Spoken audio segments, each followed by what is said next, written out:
Welcome and glad to have you on a Thursday edition of the Bill Michaels Show as we get our way through the week. Warm one today. Loving it. Love the heat. The heat is on because the Brewers keep winning, too. Not bad. We'll talk about that. Also, Bobby Portis informing the Milwaukee Bucks, nah, $4.6 million, nah, not going to take it.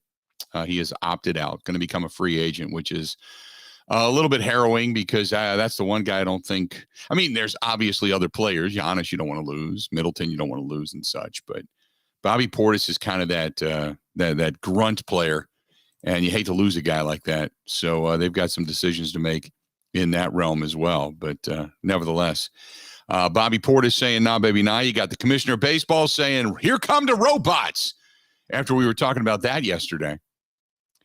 Didn't think that would happen, but apparently they're going to go to some kind of a, I don't know, for lack of a better term, they're going to use the quiz tech system for balls and strikes.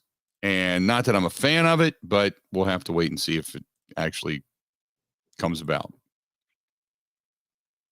There you go. So, Ben, how's your morning? Oh, it's great. I'm well rested, well nourished. Yeah? Thinking What'd you do clearly last night? today. Nothing. I just got home. Well, I was in here early yesterday, but Okay. got home, worked out, made dinner, watched some baseball. It was good. It was a good chill night. Okay. Yeah, I didn't do a whole lot last night.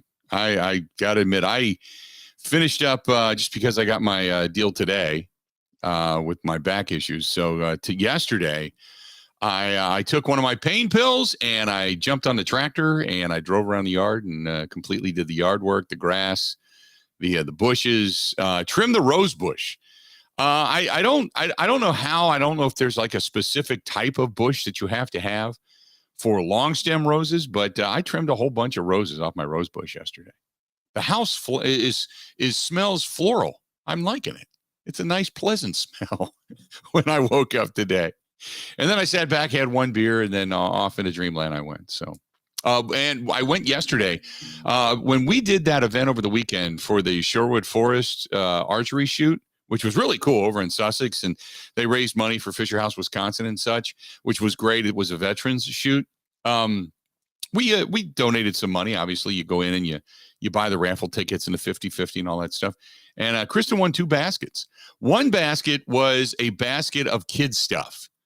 Crayons, markers, pencils, paper, construction paper, scissors, paste, you name it. Anything that you could possibly fill your desk with if you're a kid going back to school.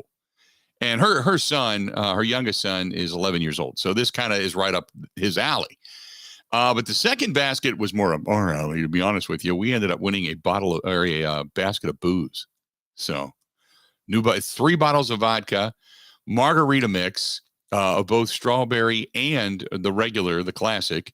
I think there was, I'm trying to think what else was in there.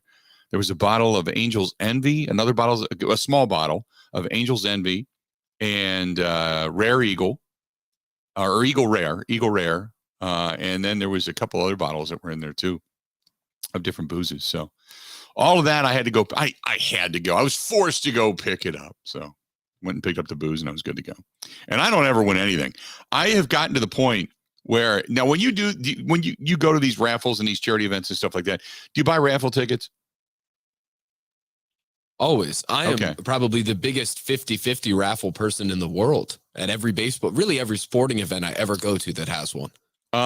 So I go to these things and I have taken, I don't win. I don't win anything. I mean, nothing. I don't win a damn thing. I have gotten to the point where a friend of mine told me, he said, hey, look, if you really see something you like and you know it's worth more than 50 or $100, you take all your raffle tickets and put them in one bucket. If it's really cool. He said, that's the way you win. So I said, okay, so I started doing that. So last week, and I'm not kidding you, I did the golf outing for the Oconomowoc Chamber of Commerce and the charities that they support. And I told you I'd done that. So you get 25 raffle tickets for $20. So, you stretch your arms out, you get all the raffle tickets, and then you fold them up and you drop them in a bucket. So there was this really cool Tommy Bahama cooler, this handheld over the shoulder type of cooler. And there was maybe 10 tickets in there. Maybe 10 tickets in there. I'm like, oh, I got this. Because I know what the Tommy Bahama products are worth. And just a nice cooler, because there was really nothing else there that I really wanted. There's always a basket of booze and all that kind of stuff, but I got enough. But to me, I thought, well, that's the cooler. I'll take that with me on my trip. That's really cool. And I've got a Tommy Bahama stand-up out underneath the tiki bar.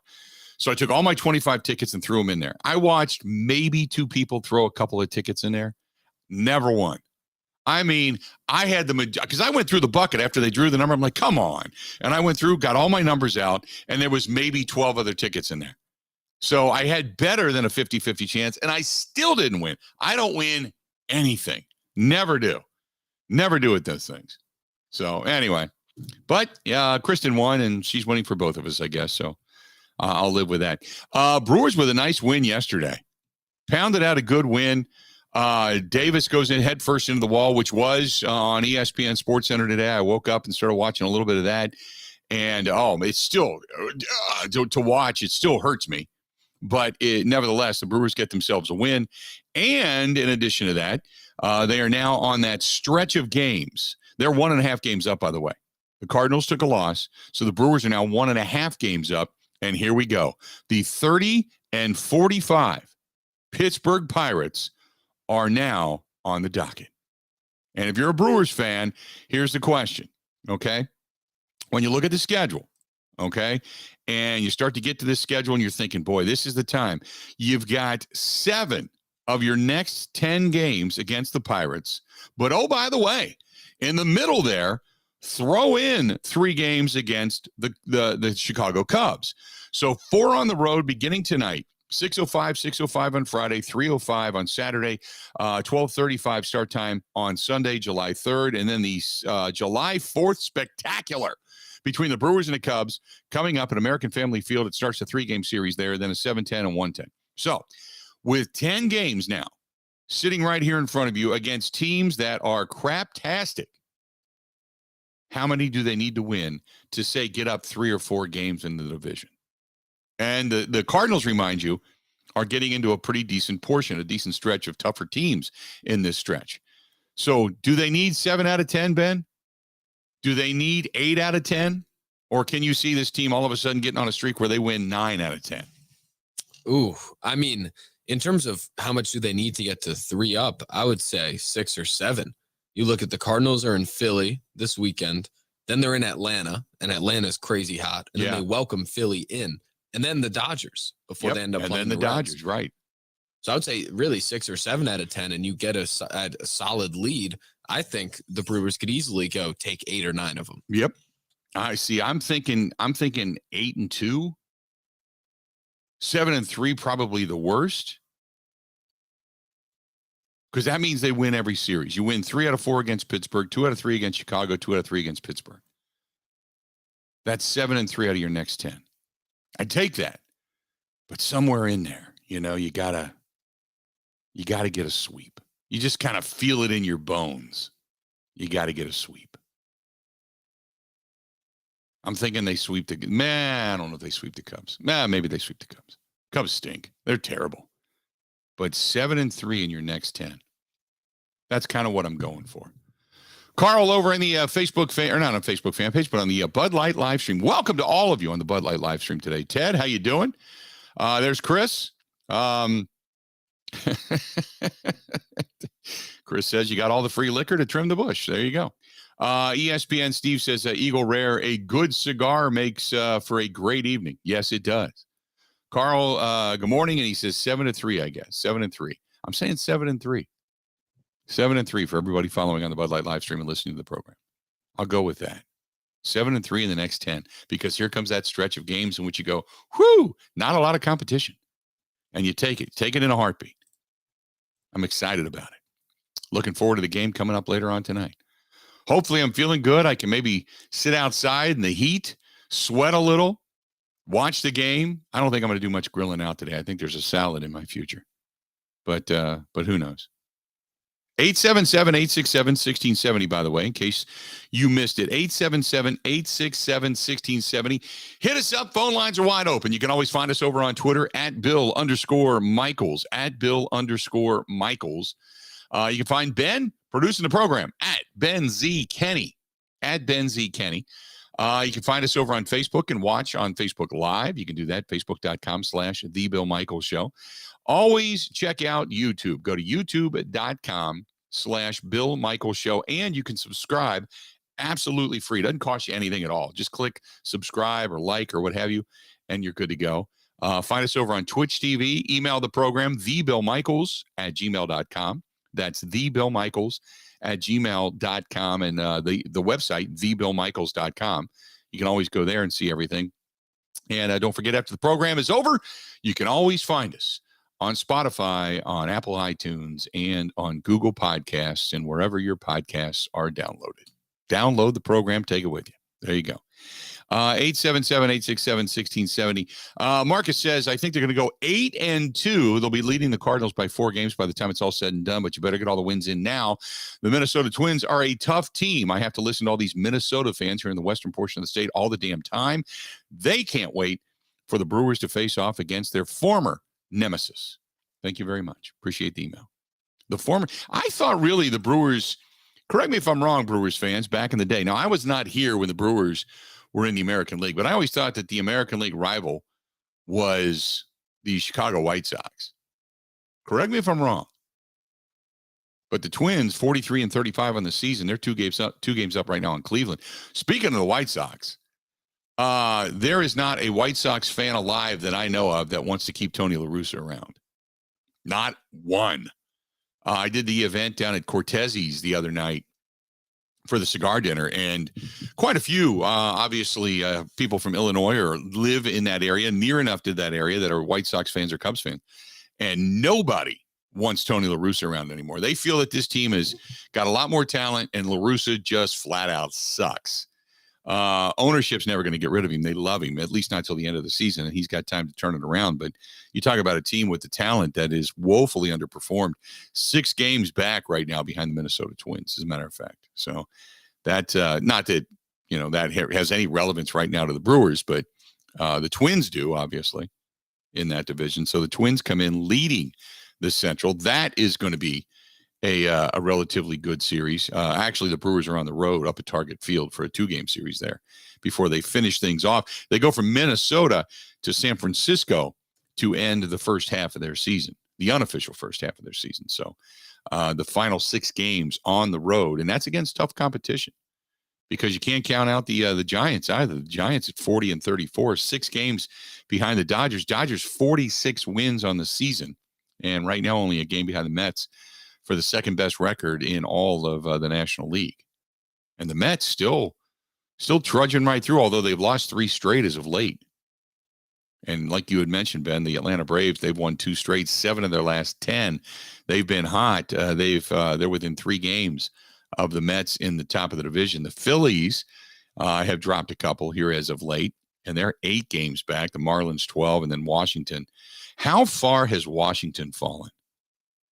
I mean, from the time they went to the World Series, and there's Bryce Harper and company and Scherzer and all the arms they had, and they just decided they weren't going to pay anybody, and they're going to get rid of guys, and they're terrible. They're only, put it this way, they are tied with the Cubs. Actually, they're worse than the Cubs because they've got 3 more losses than the Cubs do. But they're right there with Cincinnati for one of the worst records in all of baseball. Now, they're not Oakland A's bad, and they're not Kansas City Royals bad, but they're only a couple of games from that. But how far has the Washington Nationals fallen off? Man, when they tanked it, they just tanked it big time. Let's do this. We're going to step away, take a quick break, come back. We'll talk a little bit more about this Brewers win yesterday, and we'll hear from Craig Counsell. In addition to that, we're also going to talk a little bit about Bobby Portis saying, thanks, but no thanks. He does not want $4.6 million next year. He wants more and thinks he's going to get it, and probably will, to be quite honest with you. Now we'll wait and see whether or not the Bucs actually pay that. Stay tuned. We got a lot more of the Bill Michaels Show. It's all coming up right after this.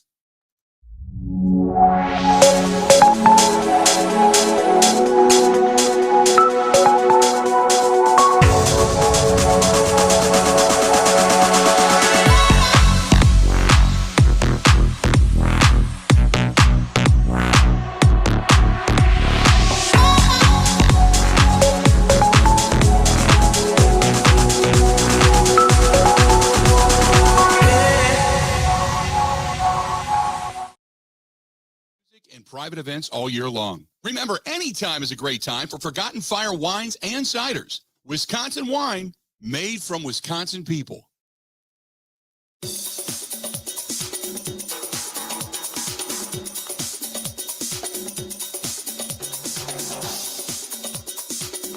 Bill Michaels will resume in 3 minutes.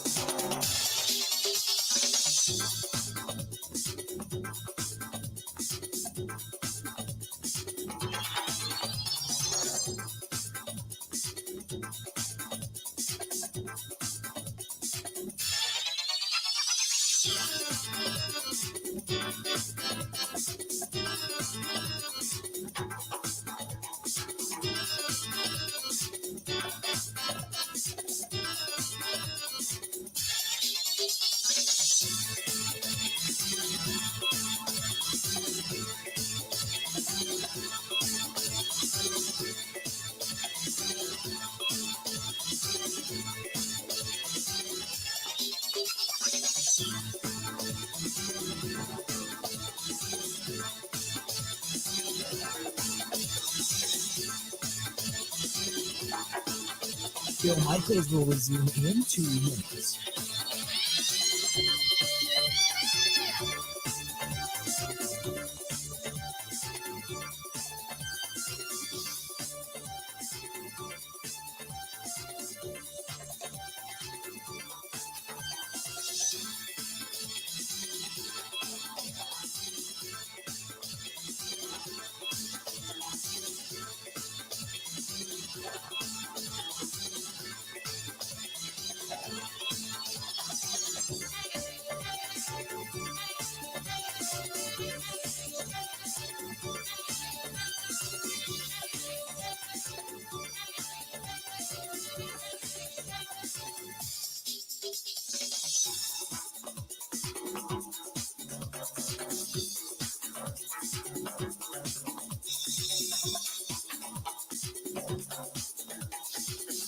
Bill Michaels will resume in 1 minute.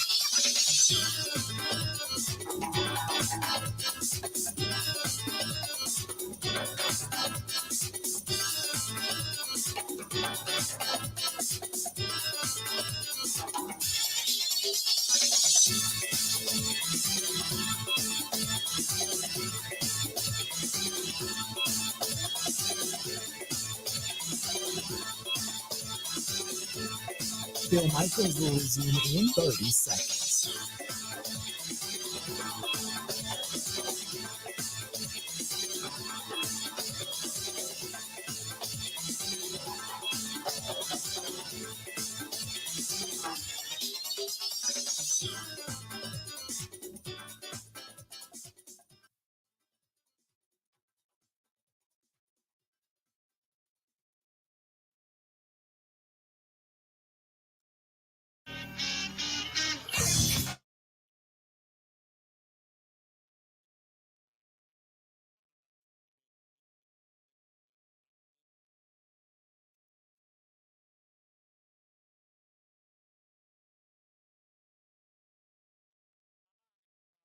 Right field, it is back. It is off the top of the catwalk and gone. You know, I think just getting Rowdy hitting some homers for us it's a big key for our offense, and it's not going to happen all the time, obviously, but he's in a little streak right now where he's hitting some homers, and that means runs for us, and the guys ahead of him, he's doing a nice job getting on base. Welcome back. Brewers get the win, and Ben is infatuated with the fact that Christian Yelich dropped down a sacrifice. Infatuated with it. I believe that. I bet you woke up in the middle of the night, like just out of nowhere, went, Yelich dropped one down. Oh, and you didn't know where you were. You were all sleepy-eyed, right? You know, I'm over it. I put out an official statement from the offices of Ben Kenny on my Twitter earlier. I can send it to you if you want. I can have you read it. Oh, please do. Or yeah. I'll get my attorney to read it. Yeah. I'm over it. Whatever. Oh, yeah? Are you okay? Okay. I thought about it last night a lot. That's awesome. This portion of the program brought to you by our friends over there at the Water Doctors, John Atlee and the gang. They're fantastic people. And if you're looking for the best water softening system in the business, that's the Connecticut water softening system. I have it in my home. Love the reverse osmosis in the drinking water. The laundry is clean. You feel great coming out of the shower. Oh, yeah, that's the Connecticut system. Go to H2, the letter O, doctors.com. That's H2, the letter O, doctors.com. Or just call John directly, 262-549-7733, 262-549-7733. Make sure you tell them we sent you. That's our buddy John Atlee and the gang over there at the Water Doctor. So yesterday, the Brewers get a nice win. And they end up winning the mini series, if you will. Craig Counsell talks about the home runs, the power surge that was put on display in this particular series. You know, I think just getting rowdy, hitting some homers for us it's a big key for our offense, and it's not going to happen all the time, obviously. But he's in a little streak right now where he's hitting some homers, and that means runs for us. And the guys ahead of him, he's doing a nice job getting on base. But it was, Jace's homer in the ninth was enormous to give Josh a little bit of breathing room. Wicho came back after they, just to give us a lead again. So the catch that everybody is talking about was not only a spectacular catch, but then the aftermath of falling head first into the wall, watching your body kind of fold in the opposite direction, and Jonathan Davis just coming up, and it was a while. He was down for a while, but ended up staying in the game, which I couldn't believe. And Craig Counsell talks about the Jonathan Davis Superman catch into the wall. Spectacular, scary, those two words probably. He's doing good. I mean, I think what you saw is kind of where he's sore right now. He grabbed his, mid-back along the right side, and that's where he's sore right now. And we were just a little concerned about that. But he's doing pretty good, kind of more precautionary, but he was sore, and then he grabbed that spot like immediately, we saw when he made the catch. So I'm just being safe there and see how he gets doing tomorrow. So remember, it wasn't that long ago that this team, for lack of a better term, kind of stunk. They were just playing some bad baseball. They weren't getting key hits. Pitching was a little bit off. And you just kind of kept saying, look, it's a long season. They've played good baseball to this point. Everybody goes through a little bit of a down stretch. So they've bounced back. Now that they've bounced back, Counsell talks about that after that long losing streak earlier this month. Yeah, well, we had two tough games here, and a lot of guys stepped up. I think beating a good baseball team and last two series, two good baseball teams, and that means a lot of guys are doing things well, and I think that's what you see. We got a lot of guys contributing right now, and that's how you got to beat good teams. Then you've got your pitching staff, and the biggest thing when you do run into issues, we'll say, if your starter doesn't go past 6, and you've got to really rely on the middle relievers. Counsell talks about Gustav, Milner, Gott. Those are the guys that really have to wrap their arms around that middle relief, and they got to be staunch, and they've got to be reliable more than anything. And he talks about that. That's going to be the job of Gustave, Hobie, and Trevor Gott. I think those guys are going to be huge in that area. And since coming back, they've done a nice job. Hobie's done it all season, but Yandel, getting out of that jam and kind of putting the game in order where it was a pretty easy to see what we were going to do was important. Then again, when he talks about the bullpen yesterday, the bullpen was fantastic. They had a terrific day yesterday. They were great again today. 4 2/3, I think, was what we got from them. And just, they had to work hard for it too. So Josh and Devin had to work hard in their innings, and they put up some good at-bats. But I thought Yandel and Hobie kind of controlled the middle of the game for us. And we've been talking about getting those guys back is, kind of the goal is to control the middle of the game with those guys. And they did it again today. 4 2/3 innings.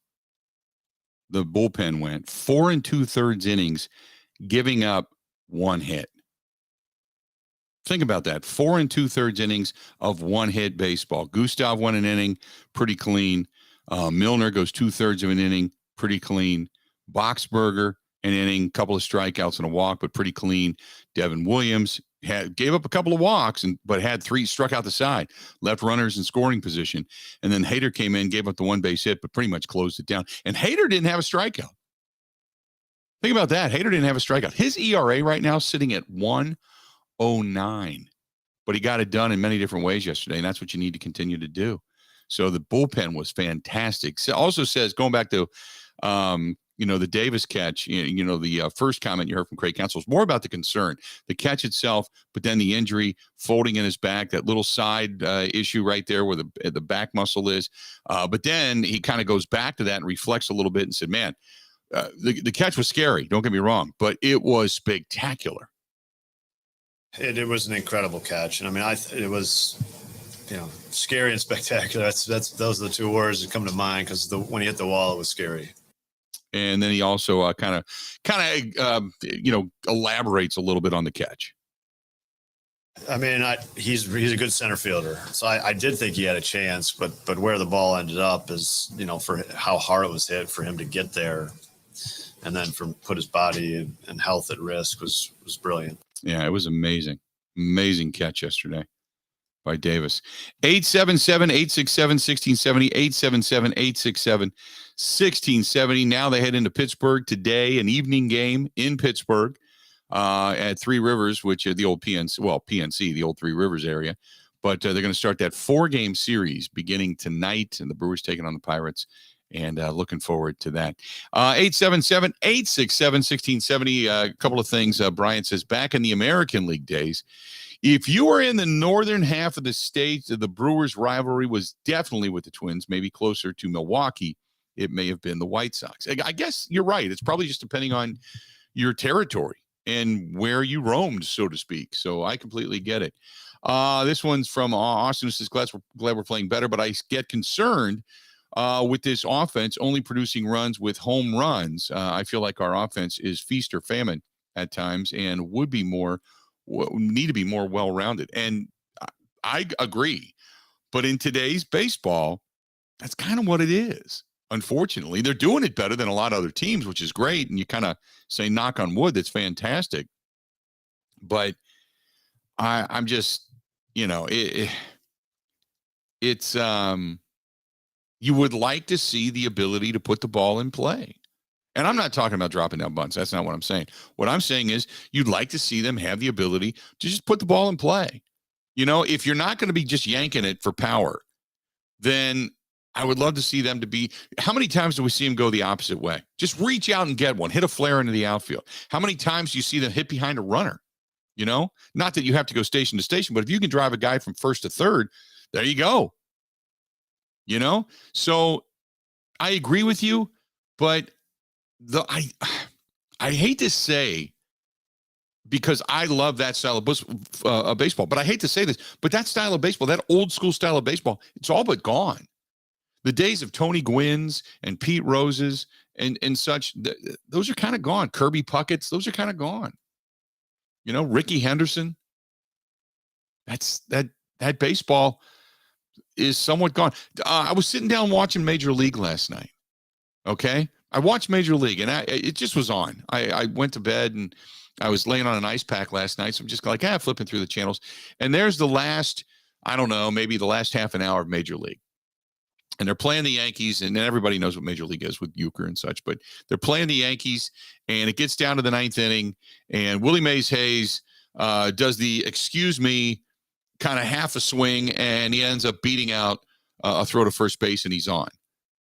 Well, then he steals second, and that's when Jake, the catcher, comes up with the idea of, I'm going to drop down a bunt. When they throw me out at first, if they throw me out, I'm going to try to bunt for a hit. We're just going to have Willie Mays Hayes go from second to home nonstop. Just keep it going. And we're going to manufacture a run that way. And the whole time I'm sitting there, Ben, I'm thinking of you while I'm watching this. I'm laying there watching this. And the whole time I'm thinking, we will never see this in Major League Baseball ever again, will we? Well, I'm sorry to hear that I was on your mind. Yeah, well, because he was dropping down a bunt. Yeah. That's why. It depends on the personnel, really, I guess. Like, we were talking about this on the morning show a little bit. There are teams out there. I know Gabe Kapler in San Francisco is a big proponent of it, more just to make the defense make a play. If he sees a liability at third base, he'll do that. But, I mean, some of these teams have much better and more reliable contact hitters than the Brewers do. Mm-hmm. I'm just simply saying, now I should never say never, but in today's day and age, do you think a catcher with any kind of a batting average and any kind of power is going to get up to the plate and you are going to see a manager say, okay, drop down this bunt? It's got to be perfect. Drop down this bunt because the infield's playing back in that particular case. You're not letting anything get past you where a runner can score from second. You're going to see a steal and then a bunt to have a nonstop runner just blow through third base and head straight home to manufacture a run. It would always be grip it and rip it. You're down to your last out. There's no way with 2 outs you're ever going to see that, and that's what that situation was. I just the whole time I'm sitting there, I'm going, this might have been a reality back in the 70s and 80s, maybe 90s. Go back to the fundamentally sound, although they had some pounders on there, the fundamentally sound New York Yankees under Joe Torre. Torre loved to do stuff like that. You know, he would do all kinds of things.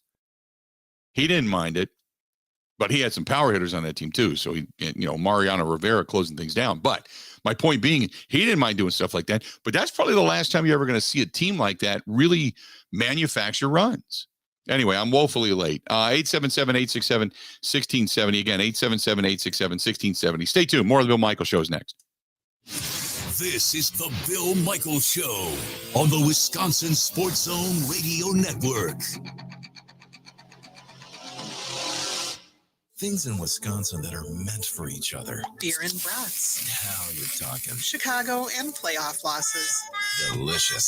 Sunshine in Pella windows. Gina Della from Pella. 44% more natural light enters your home when we install our innovative hidden screen. Available exclusively on Pella 250 series single hung, double hung, and sliding windows. It's super easy and sleek. The window screen folds away when closed, keeping it clean from the elements and preventing bugs from entering your home thanks to a tight seal. Best of all, you and your home get to bask in all of that extra sunlight. Yeah, but the wear and tear from opening and closing screens. It was designed and tested to last 9,400 cycles, the equivalent to opening and closing it every day for 25 years. Man, that's got to be expensive. Choose 0% financing for 72 months or a free upgrade to the hidden screen on our 250 series. Whoa, I need to jump on that now. Visit PellaWI.com today. Certain restrictions apply. See Pella Experience Center for details.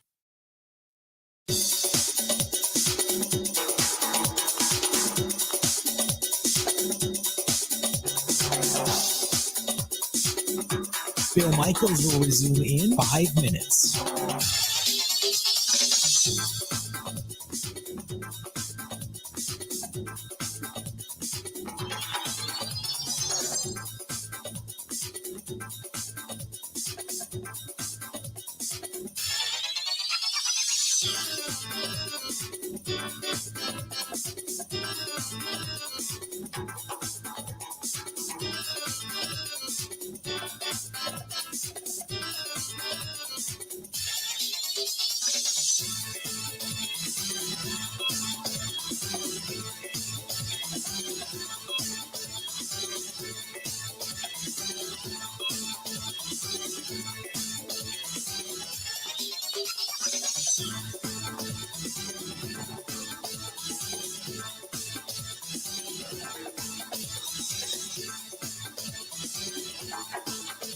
Bill Michaels will resume in 4 minutes.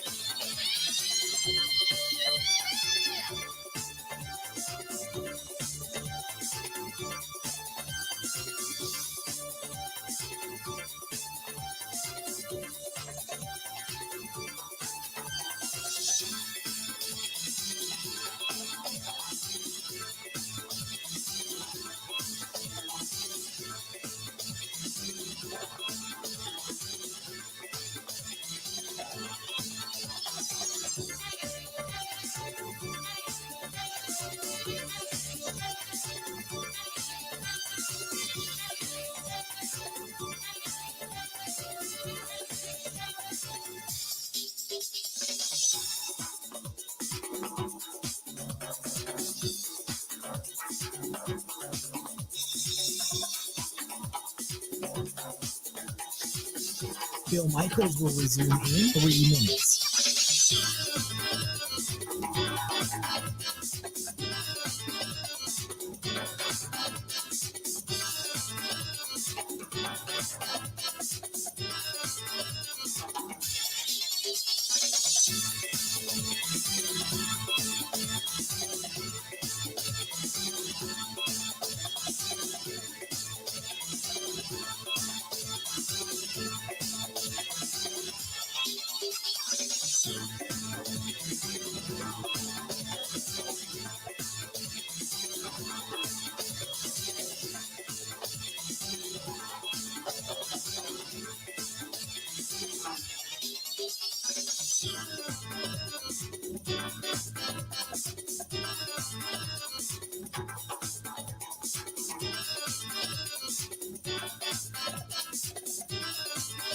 Bill Michaels will resume in 2 minutes.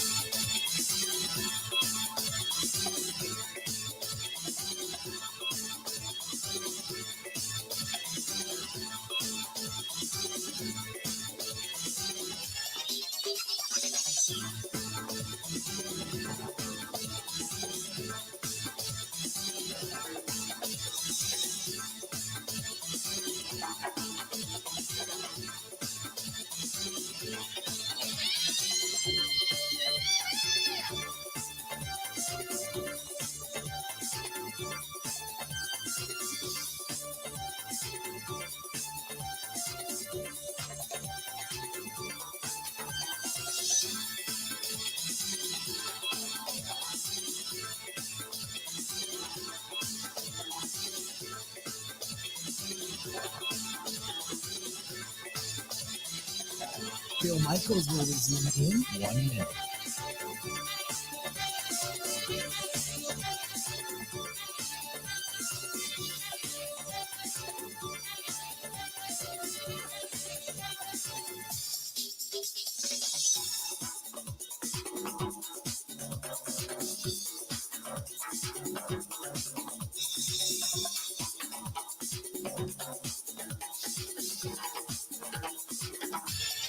Bill Michaels will resume in 30 seconds.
Really weird. I had no idea that any of that ever took place. So I just, when we were mentioning the porn bots from yesterday, I was sitting there watching the documentary on the wrestler China last night, and I had no idea she went into porn. None. Shows the kind of closed-in world that I live in, or choose to live in. Maybe that might be the best way to put it. 877-867-1670. So the Bucks forward Bobby Portis told the team, nope, going to decline the $4.6 million option. He is going to become a free agent.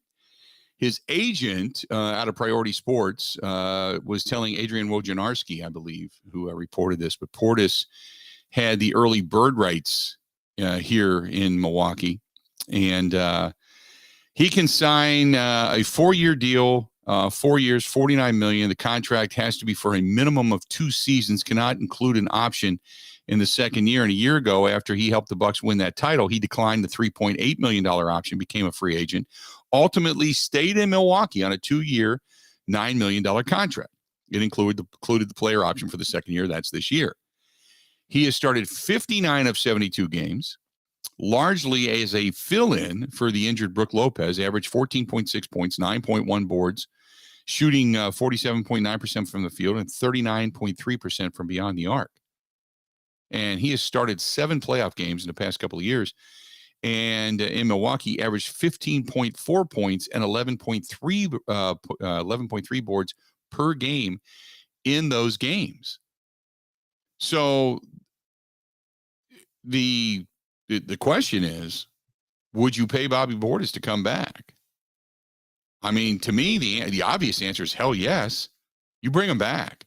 Not only is Bobby Portis a good role player, okay, and that's what he is. I mean, he's not Giannis. He's not that level of star, but he's that sub level of star. There's if you kind of look at it, okay, and you kind of look at the level of say star power-esque, right? So you've got, obviously Giannis, you've got Drew Holiday, Chris Middleton. Chris Middleton's on that second level, so to speak. And then Bobby Portis is probably on that level below that. But, when you think about this right now, right? Your starters, Drew Holiday, Chris Middleton, Giannis, Brook Lopez, Wesley Matthews, who they brought back last year. But right behind that, one of the first off the bench is Bobby Portis. He is like a fan favorite. He's your energy guy. He's your Scotty Williams from years gone by. And he can be nasty. He can be that guy that's going to get in there and junkyard dog it and fight it. Now, he's not PJ Tucker in that same level of tenacity, but for what he brings to the table, there's no way that I'm letting Bobby Portis walk away. I can't imagine it. So, I'd hate to see Bobby Portis walk. And I don't know if I'm in the majority or the minority here, but I'd hate to see Bobby Portis go. Ben, do you want to see Bobby Portis back? I think they need to bring him back. Yeah. It's the mentality he'd bring in off the bench, right? Where we've heard Giannis and Brook Lopez and people talk that when they're losing in the playoffs, it's often because they're not physical enough. Right. When they go beat the hell out of teams, that's when they find success. Right. So you look at that Boston series, when they did find success on the road, it was because of that edge. And he brings it. So, yeah, they need him back. Yep. Hopefully, ideal world, Marjon Beauchamp turns into Portis 2.0. Yeah. But that won't happen for another year or two. No, at least.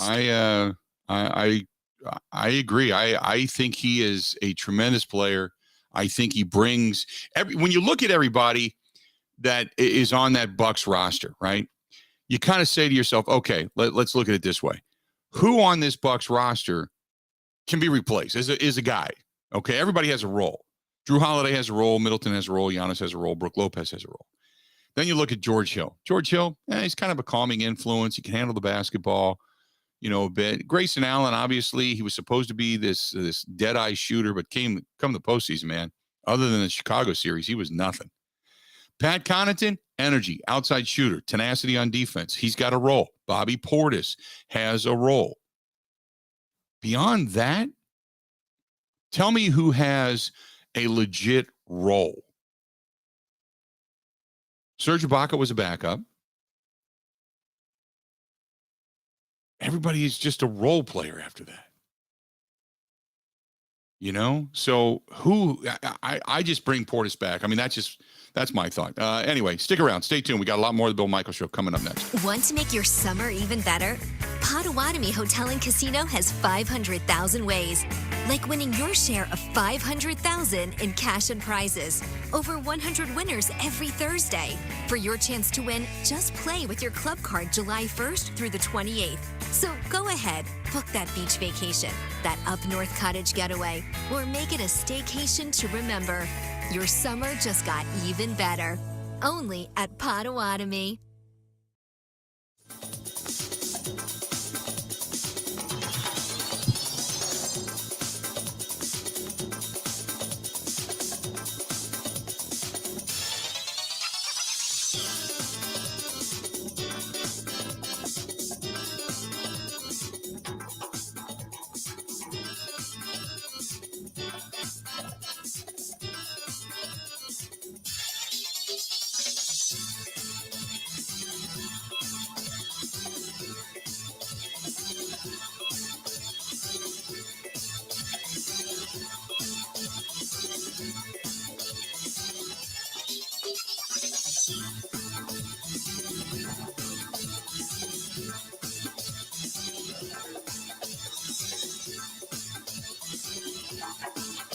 Bill Michaels will resume in 2 minutes.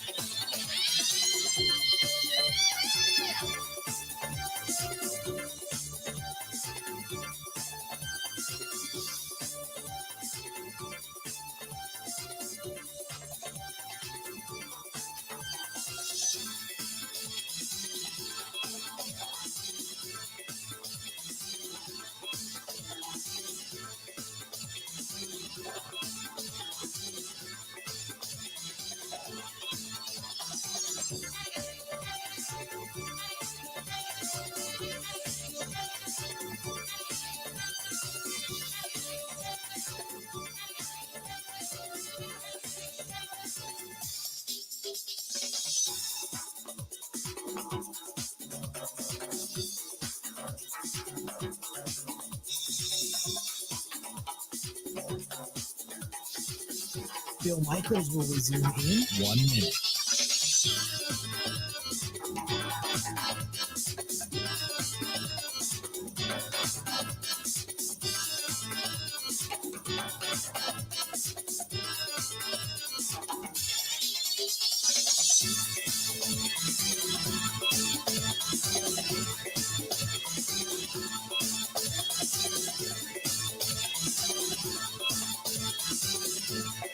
Bill Michaels will resume in 30 seconds.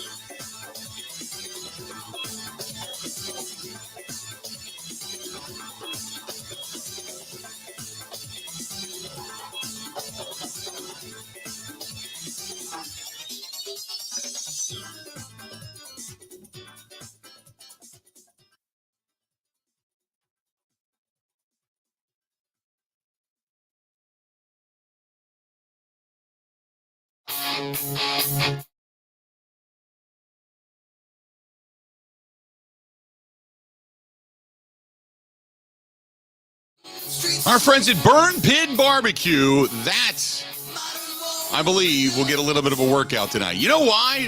As I sat here and I was talking about what's coming up later on tonight, there is a salad in the future, but I think I'm going to do some grilled chicken on top of that and barbecue it up a little bit with some of that sweet and spicy barbecue sauce from our friends at Burn Pit Barbecue, veteran-owned right here in the Racine, Wisconsin. A little over 2 years now, they've been in business. So if you're going to support veterans, you're going to support local, and they are great to work. They are genuine people, and they get the product to you ASAP. Just go to the website and order from them, support local. BurnPitBBQ.com. That is BurnPitBBQ.com. Good stuff. Good stuff. The NFL partnering with Ice Cube's organization, which is Contract with Black America, CWBA, to identify league-wide opportunities in the financial, tech, and production sectors. Roger Goodell putting that out. Our partnership with CWBA is another reminder that partnering with international organizations is critical to everything we do at the league level. So Roger Goodell partnering up with Ice Cube. There you go. You still got, celebrities and rappers and such that wanted to buy into certain teams. And, like look at what was originally thought that maybe, was it Jay-Z that was trying to buy the Denver Broncos, Ben? Correct me if I'm wrong. I forget. It was Jay-Z and then... oh, yeah. Yeah, it was Jay-Z. Yeah. And Jeff Bezos. And Jeff Bezos, and they were talking about it. It was just, it wasn't going to happen because there's a little bit too much craziness there. But, some of these guys, they want to buy in. They want to get into the league. They want to do some good things. So, better NFL owner, Dan Snyder or Kanye West? Your call's next. Ooh. 877-867-1670.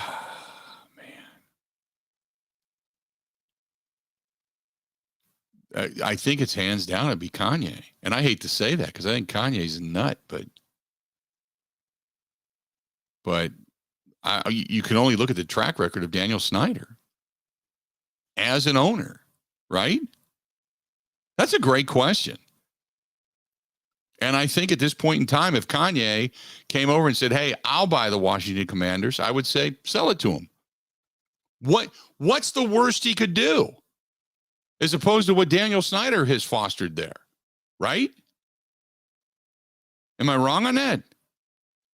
No, very valid points. I mean, it would drive many of the football watching fans crazy because I'm sure Kanye would do something drastic. But I think that would be drastic in the stupid sense as opposed to criminal and abusive. That is what Dan Snyder's done. Yeah, I'd have to go with Kanye at this point. If I was going to talk about an owner, I mean, I've been very emphatic about wanting Daniel Snyder out of the NFL, and I think it would be the best thing for the NFL. Yeah, I'd have to put my money where my mouth is and say, go with Kanye. I'd do that. When we come back, I thought it was interesting. Yesterday, Christian Yelich drops down a bunt. It was his first sacrifice since 2014. And there was a comment made, a couple comments, as a matter of fact, both on the Bud Light live stream and over on Twitter that I thought were interesting. And now I'm asking this in the here and the now, in your thoughts. But the question coming up for the next hour is the contract for Christian Yelich, as one Twitter follower put it, has turned into a disaster for the Milwaukee Brewers. John says, no, he now has again the ability to be the MVP. What is closer? Christian Yelich becoming the MVP or the contract being a disaster? 877-867-1670, 877-867-1670. That's a question for you. Think about that. Stay tuned. We got a lot more. The Bill Michaels Show. It's all coming up right after this.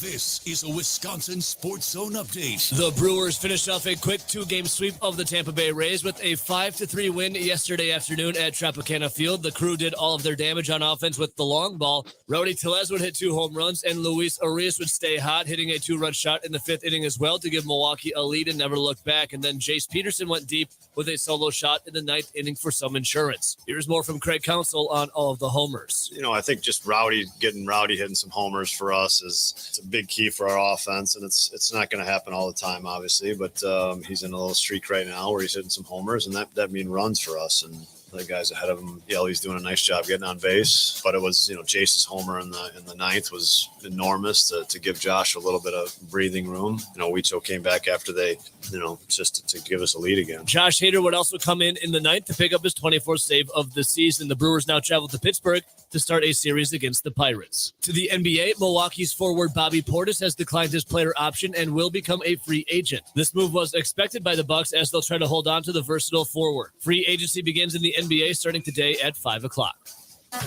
Where can you learn the skills to take care of yourself and your family? An apprenticeship in construction. Imagine earning money while you learn and getting paid to go to class. And graduating without big college debt. You can explore 11 different trades. To get started as an apprentice, visit buildyourcareerwi.org or search for ABC of Wisconsin online. Wisconsin football has grabbed another player from Illinois for its 2023 recruiting class. This would be three-star offensive lineman Christopher Tarek. Tarek is ranked as the 10th best player in the state of Illinois and the number 46 interior offensive lineman in the country. For the Wisconsin Sports Zone Network, I'm Ebo.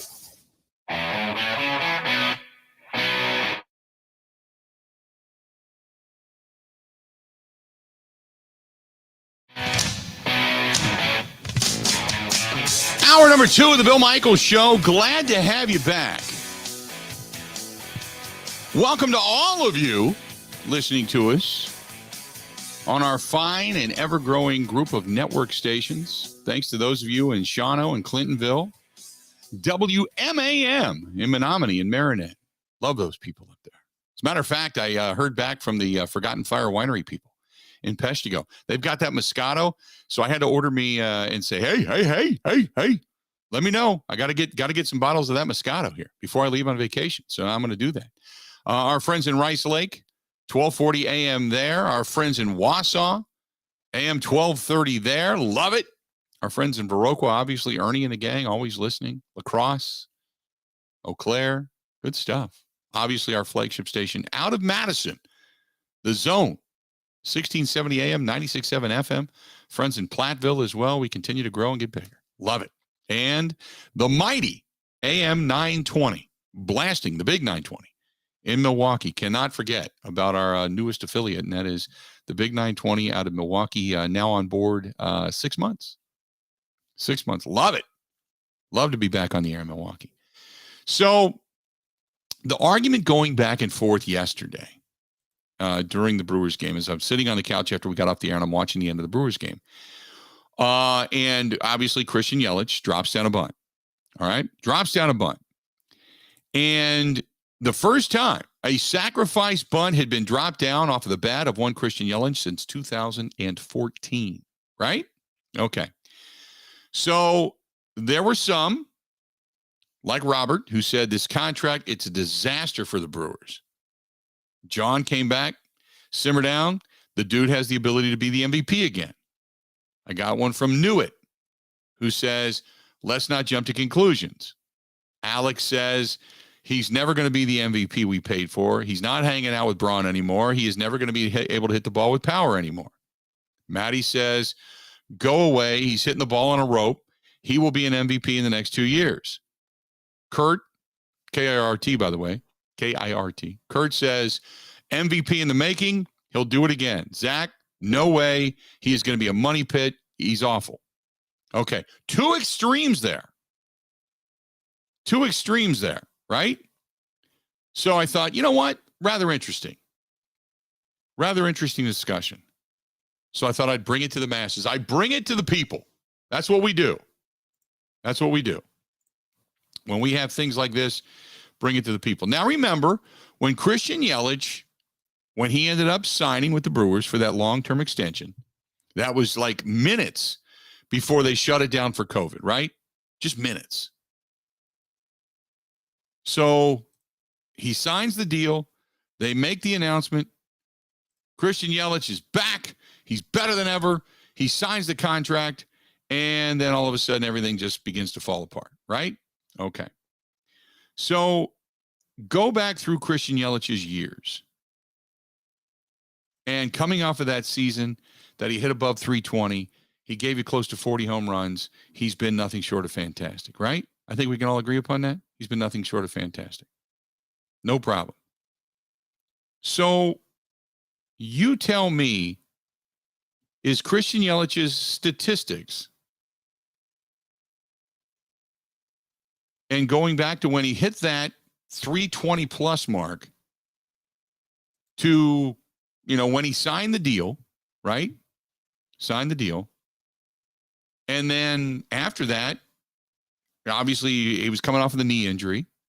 After that, had not done a whole lot. And this year, in the midst of this season, much like last year, remember he went on a 3-week tear last year where he was hitting the ball pretty well. We all thought Christian Yelich is back. Here we go. And then struggled the remainder of the season.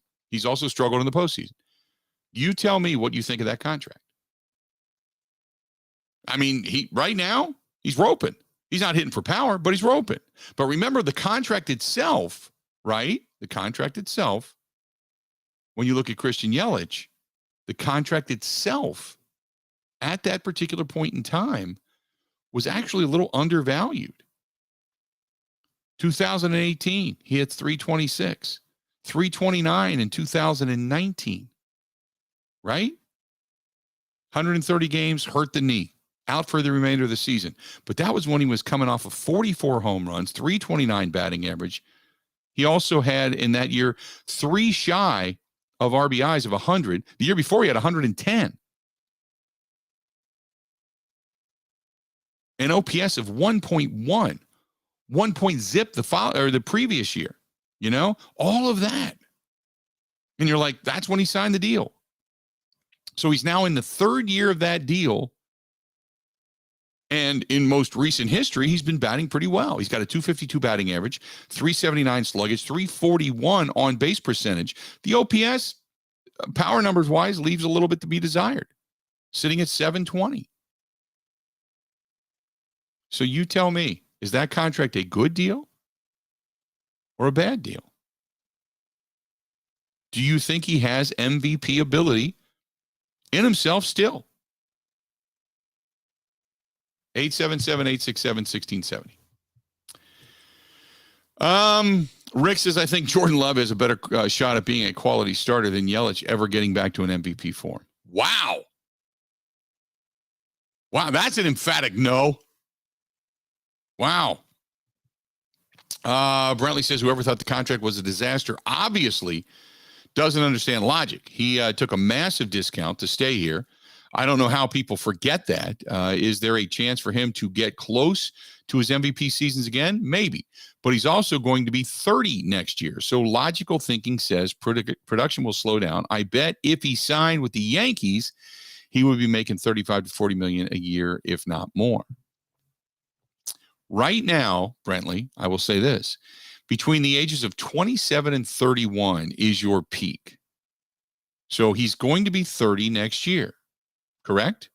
Which means this season, next season, and the season after really are the physicality where the apex of your physical peak hit and your knowledge intersect before you start to have that physical ability decline with physicality, hand-eye coordination, visibility of eyes, all that kind of stuff. So all of that being said, you would assume if this year he really has a good second half of the season and helps propel this team deep into the postseason, that you could say maybe going into next season, yeah. Now, again, you got a long way to go before that would happen. But what is more likely? That contract, and again, it's not, and I agree with you, Brentley, it's not the albatross that everybody seems to think it is. He is the highest paid player, don't get me wrong. But he could have signed for a lot more elsewhere at the time and chose to take that contract for a little bit less money to stay in Milwaukee. So I agree with that as well. But let's not act like he's not making any money.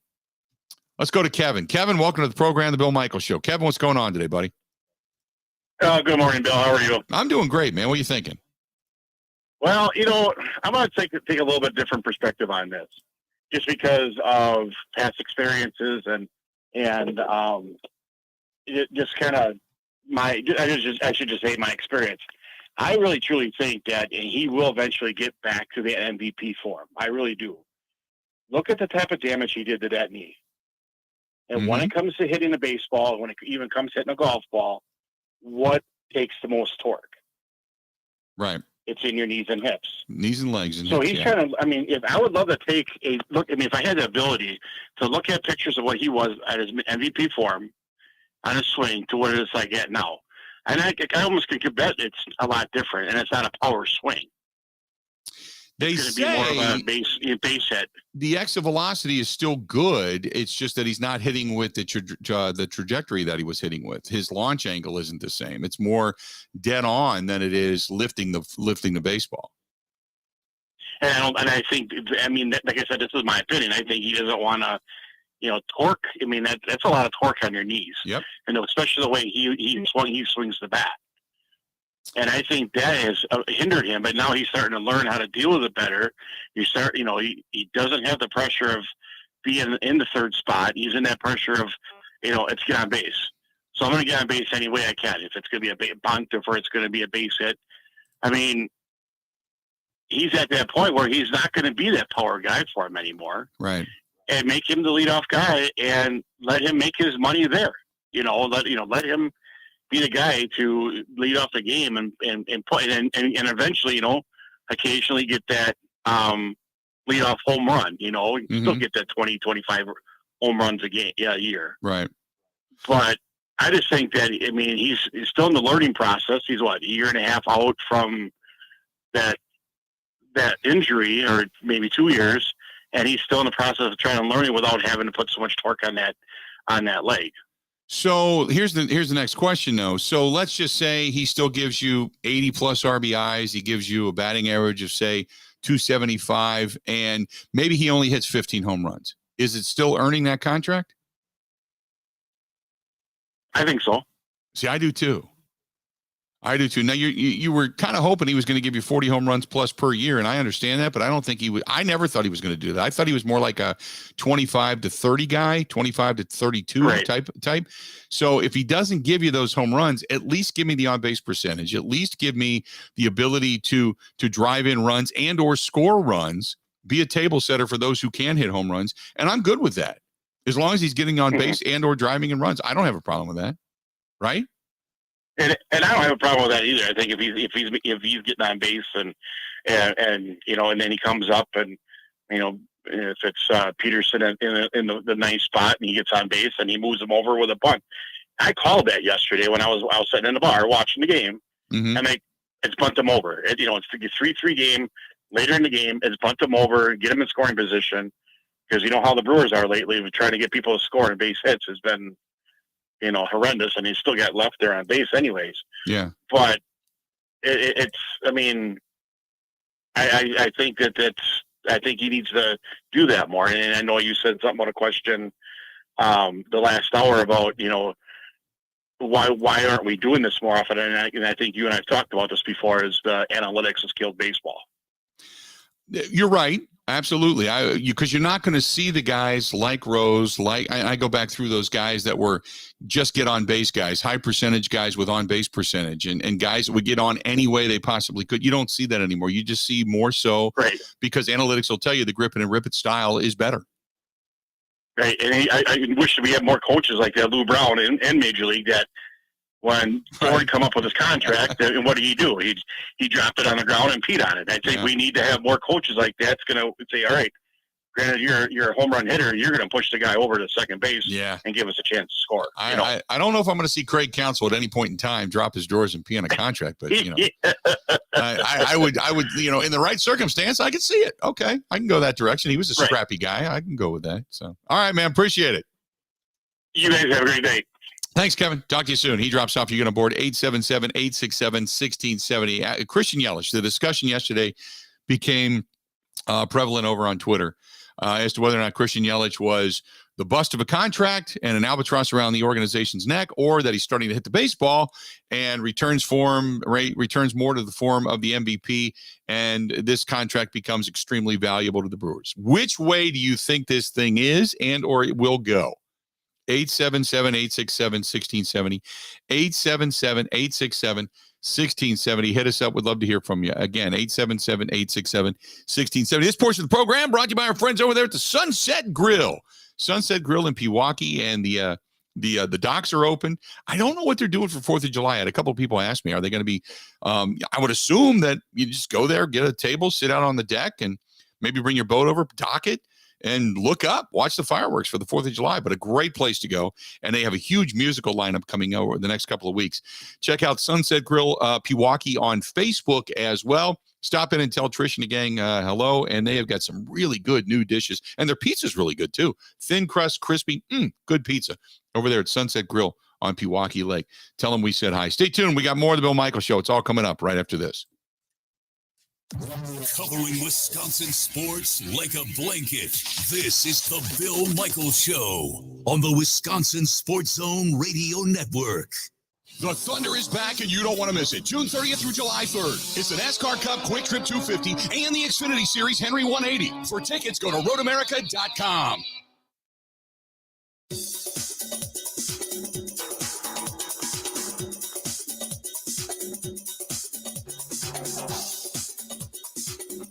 Bill Michaels will resume in 3 minutes.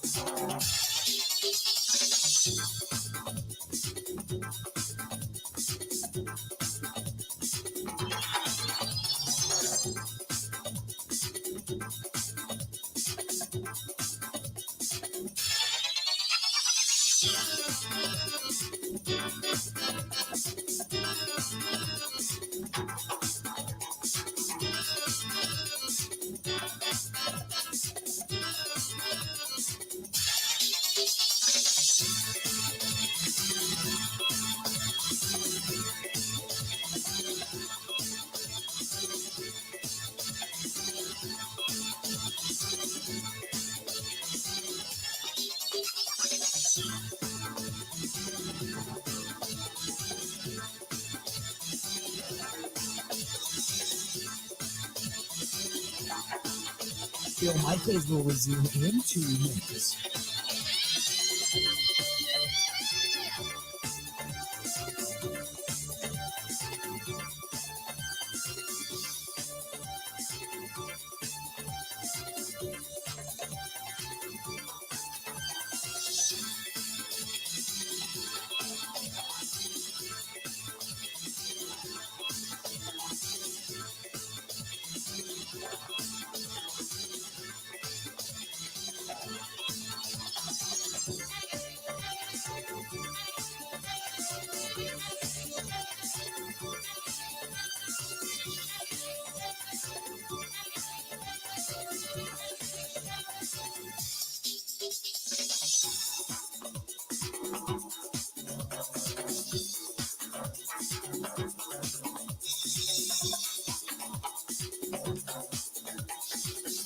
Bill Michaels will resume in 1 minute.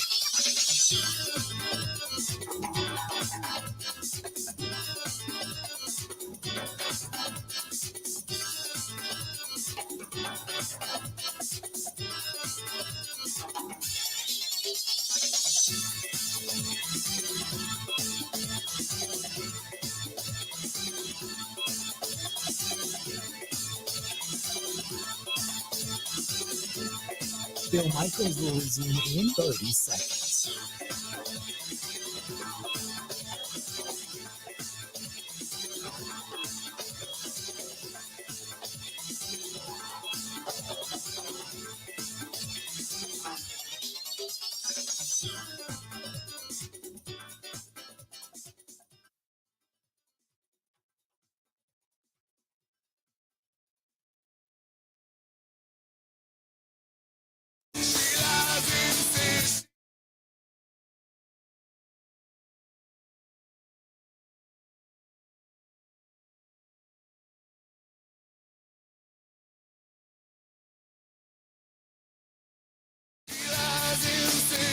How we looking?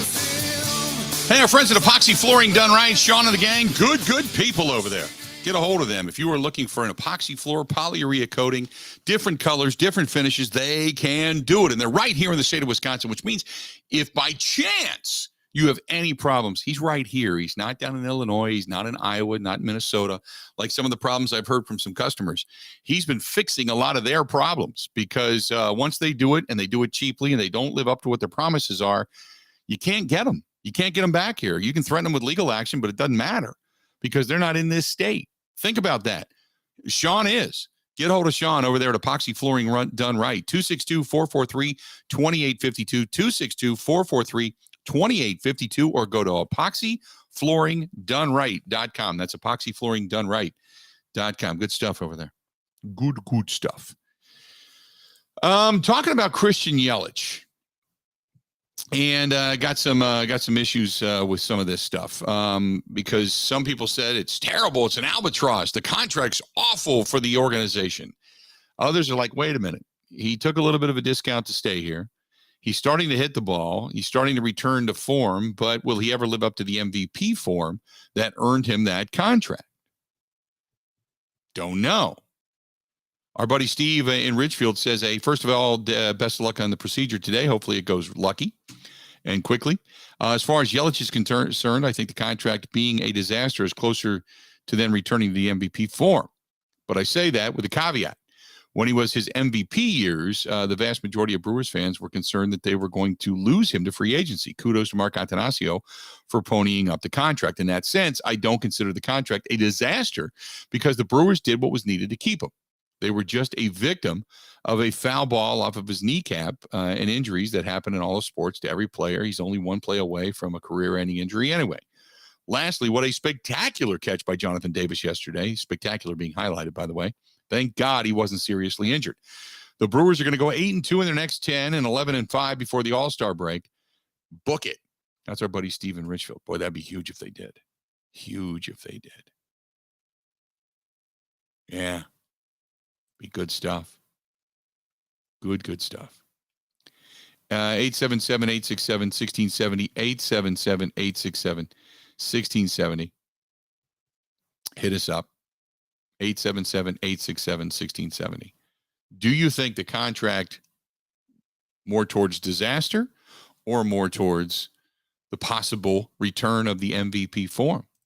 Now, you're going back to what Brentley said. Look, he's probably right. He might have gotten upwards of 30 plus million, 40 to 40, 45 maybe. I don't think he would have gone that high at that period of time, but he could have gotten 35 maybe.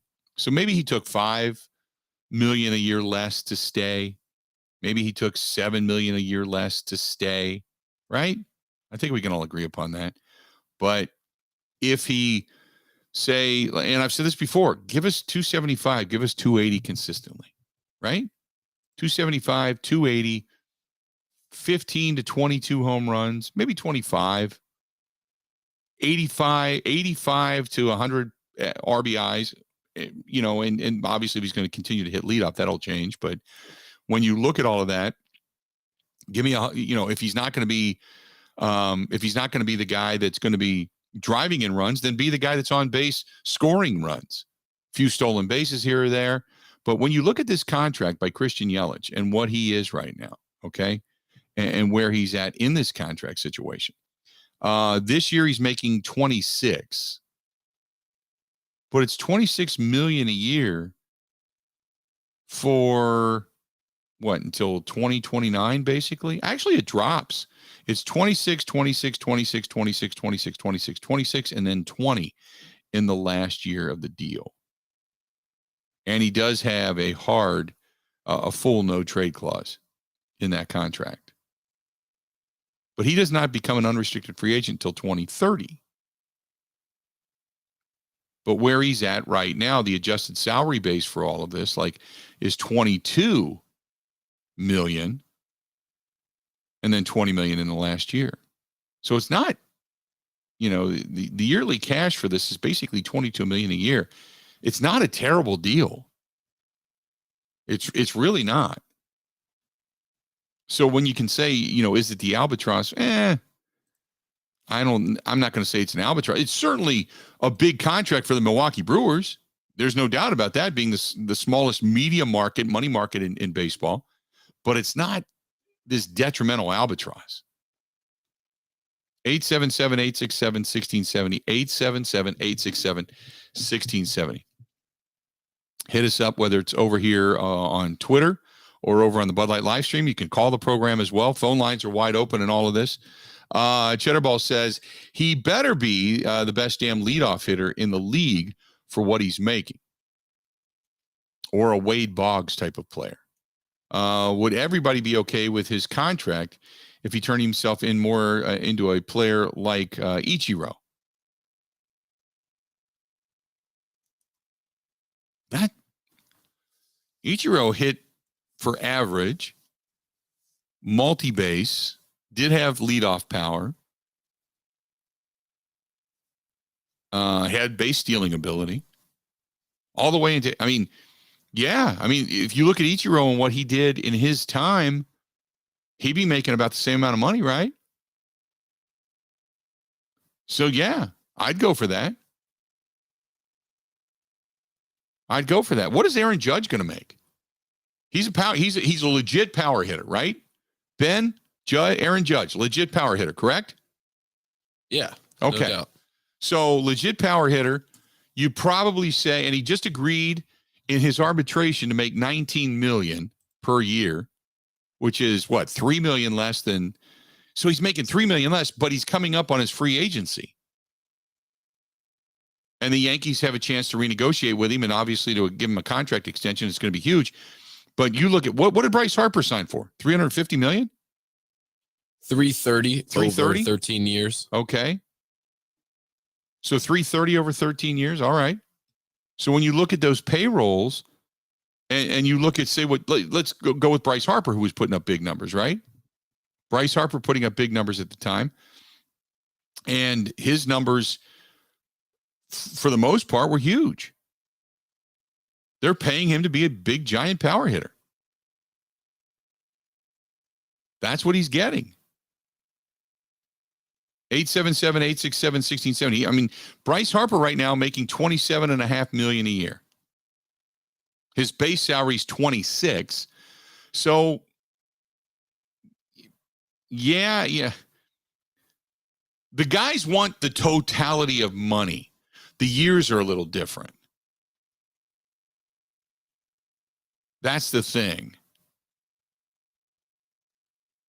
Is Bryce Harper or Christian Yelich more valuable to their teams? What would you, being a Philly guy, Ben, is Bryce Harper more valuable to the Phillies, or is Christian Yelich more valuable to the Brewers? Oh, it's Harper, and it's not even close. I mean, even this year, he hasn't played the field since the first week, and obviously he broke his hand last weekend. Right. But he tore his UCL or sprained it, so he hasn't been able to throw, even only as a DH. He's more valuable than Christian Yelich in his totality. See, and Aaron, I don't think it's really close. See, Aaron Judge right now is making what? I think it's 19 is what they just agreed upon, $19 million. And at the end of this year, he's an unrestricted free agent. The thoughts are, when you start to look at the numbers that he could possibly get, the thoughts are that he could get probably now the biggest contract in MLB history, because Mike Trout currently makes $37 million a year after that contract extension. He makes 37.1, and he's going to make $37.1 million a year until the remainder of that contract, which is I think it runs out the same time Christian Yelich has done. I think it's 2030. So he's making $37.1 million a year, with Christian Yelich making 22. Is there that big of a difference between Mike Trout and his numbers versus what Christian Yelich would be putting up? That's going to warrant a $15 million increase? You know what I mean? I'm just trying to look at the value of the deal. I mean, obviously, he got off to a slow start. So, yeah, it was, in comparison, it was a terrible deal. I get that. He has started to hit better here as of late since they put him in the leadoff role. And over the last 3 weeks, he's played well. Just, is that a better deal? But again, I'm going to step back and put my sense of normalcy hat on here for a second. And I'm going to tell you, just as I told you at the beginning of the season, if he goes on a 3-week roll and you start to feel good, caution yourself, because we saw that last year. Second week, third week of July into the second week of of August, he was playing really good baseball. And then it went away. You need seasons. Now, if he hits like this and it continues on through the end of the year, he ends up with about 275, 280 batting average, gives you 15 to 17, maybe 20 home runs, scores, I don't know, 80 times, whatever, I mean, yeah, okay. I'm good with that. Then the value of the contract becomes legit. But if he goes back to being Christian Yelich, struggling in the 3-hole, not putting up producing power numbers, hitting under 15 home runs, driving in less than 70, scoring less than 70, strikeouts well above the average, on-base percentage sinks, then yeah, it would be a bad deal. No doubt. 877-867-1670. Let's go back to the phone calls. Let's go to Bill, listening to us out in Madison. Bill, how you doing today, man? What's going on? I'll tell you what, Bill, I'm listening to this stuff, and it makes me angry. Tell me why. I'll tell you why. Because anybody, I think it was February when he signed that contract. Yes. Of 2020. Anybody who didn't think we got a steal of a deal was stupid. We had 2 years in a row of an MLB MVP candidate or actual MVP. We got a great discount. Everybody was patting ourselves on the back. Mm-hmm. Christian Yelich is a great teammate. He works hard. He's not like, remember that guy from Washington, the defensive lineman that they signed to that big contract, and then the guy just like quit about 10 years ago? Yeah. I forget his name, but he quit trying. He got his big bonus, and they had to cut him. Was that Hayward or Haywood? Wasn't it? I think it was. So. And so I listened to all these people, and we got a guy who's trying, and it's kind of like Teddy Higuera back in the 80s. We signed Teddy Higuera, and after he had a couple great years, maybe it was 90s, where he got hurt and he never panned out. I mean, that happens. It's part of life. I agree. And I just don't understand the anger and people saying this stuff when we got a guy who I agree has not lived up to the numbers, but he's overcoming something and he's just trying. It's not like he's taking steroids and not taking steroids. Correct. It's not like he's not showing up to practice. I agree with you. And on the day that they signed it, the numbers came out, 100%. That was a steal.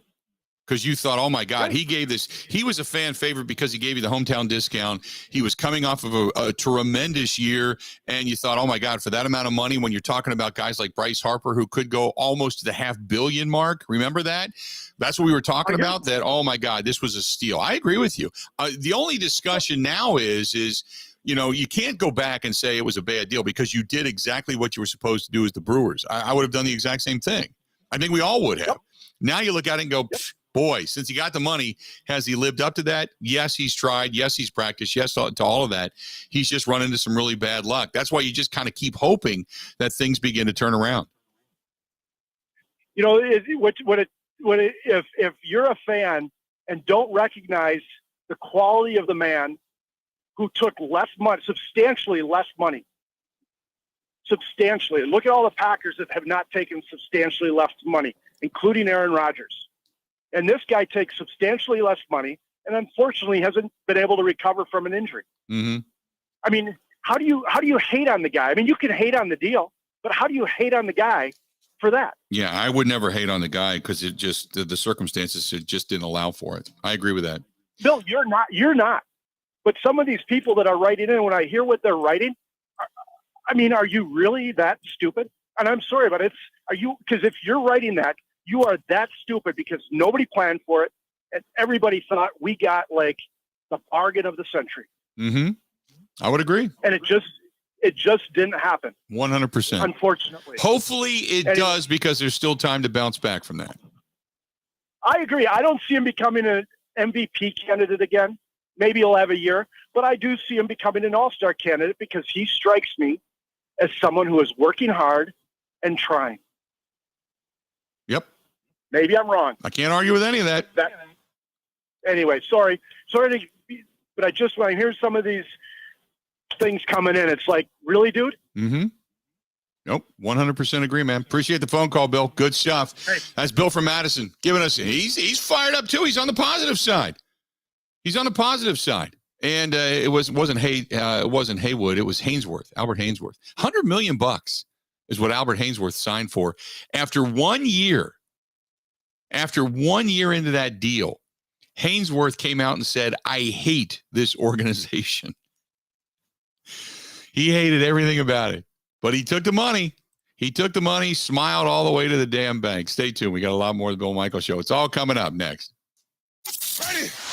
This is the Bill Michaels Show on the Wisconsin Sports Zone Radio Network.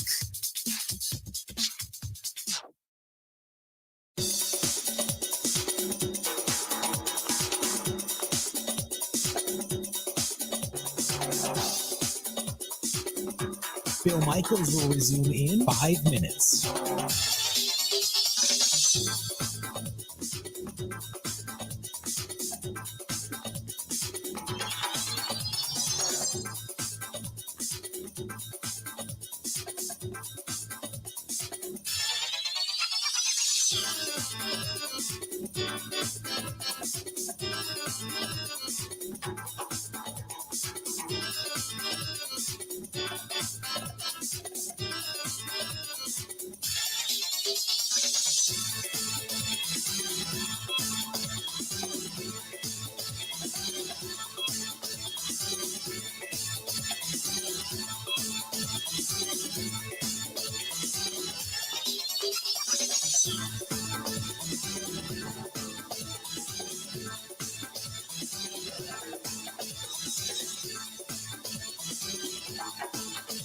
Bill Michaels will resume in 4 minutes.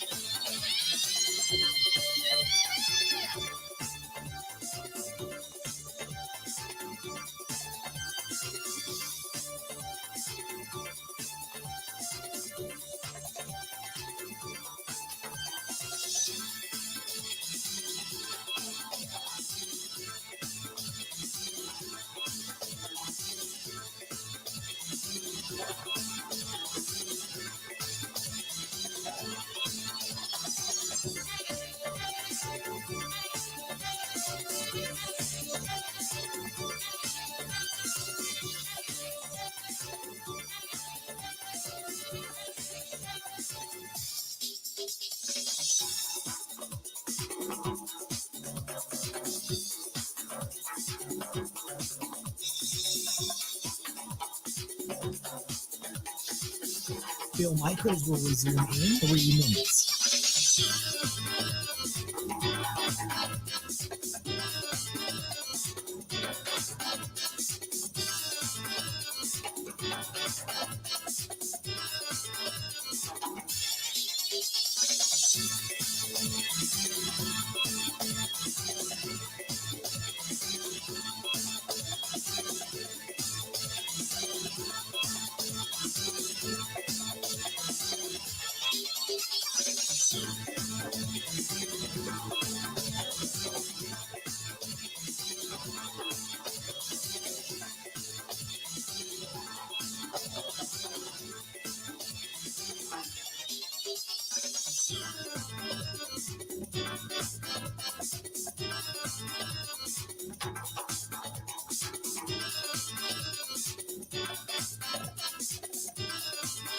Bill Michaels will resume in 2 minutes.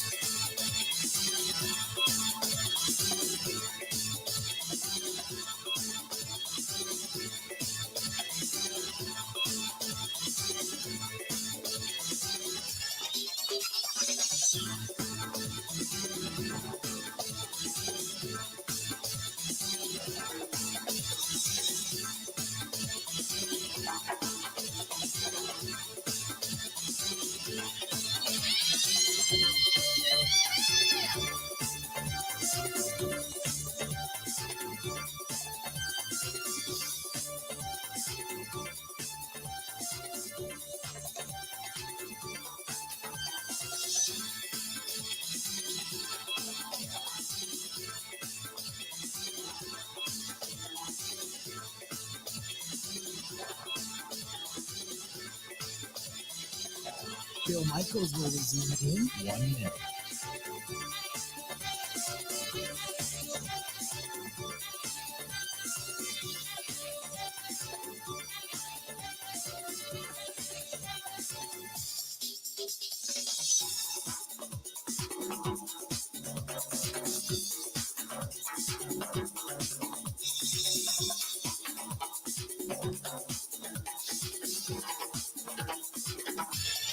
Bill Michaels will resume in 30 seconds.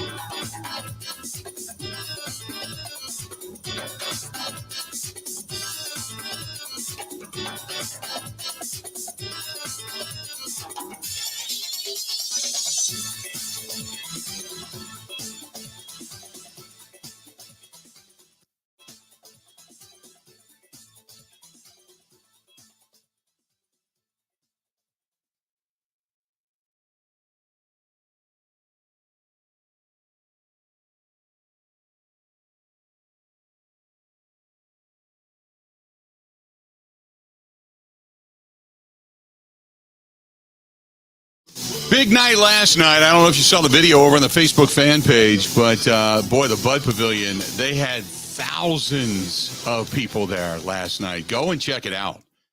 What a huge night at the Bud Pavilion last night at the Wisconsin State Fair Park, all brought to you by our friends at Bud Light, the official beer sponsor of the Bill Michaels Sports Talk Network. Huge. That might have been one of their biggest crowds ever.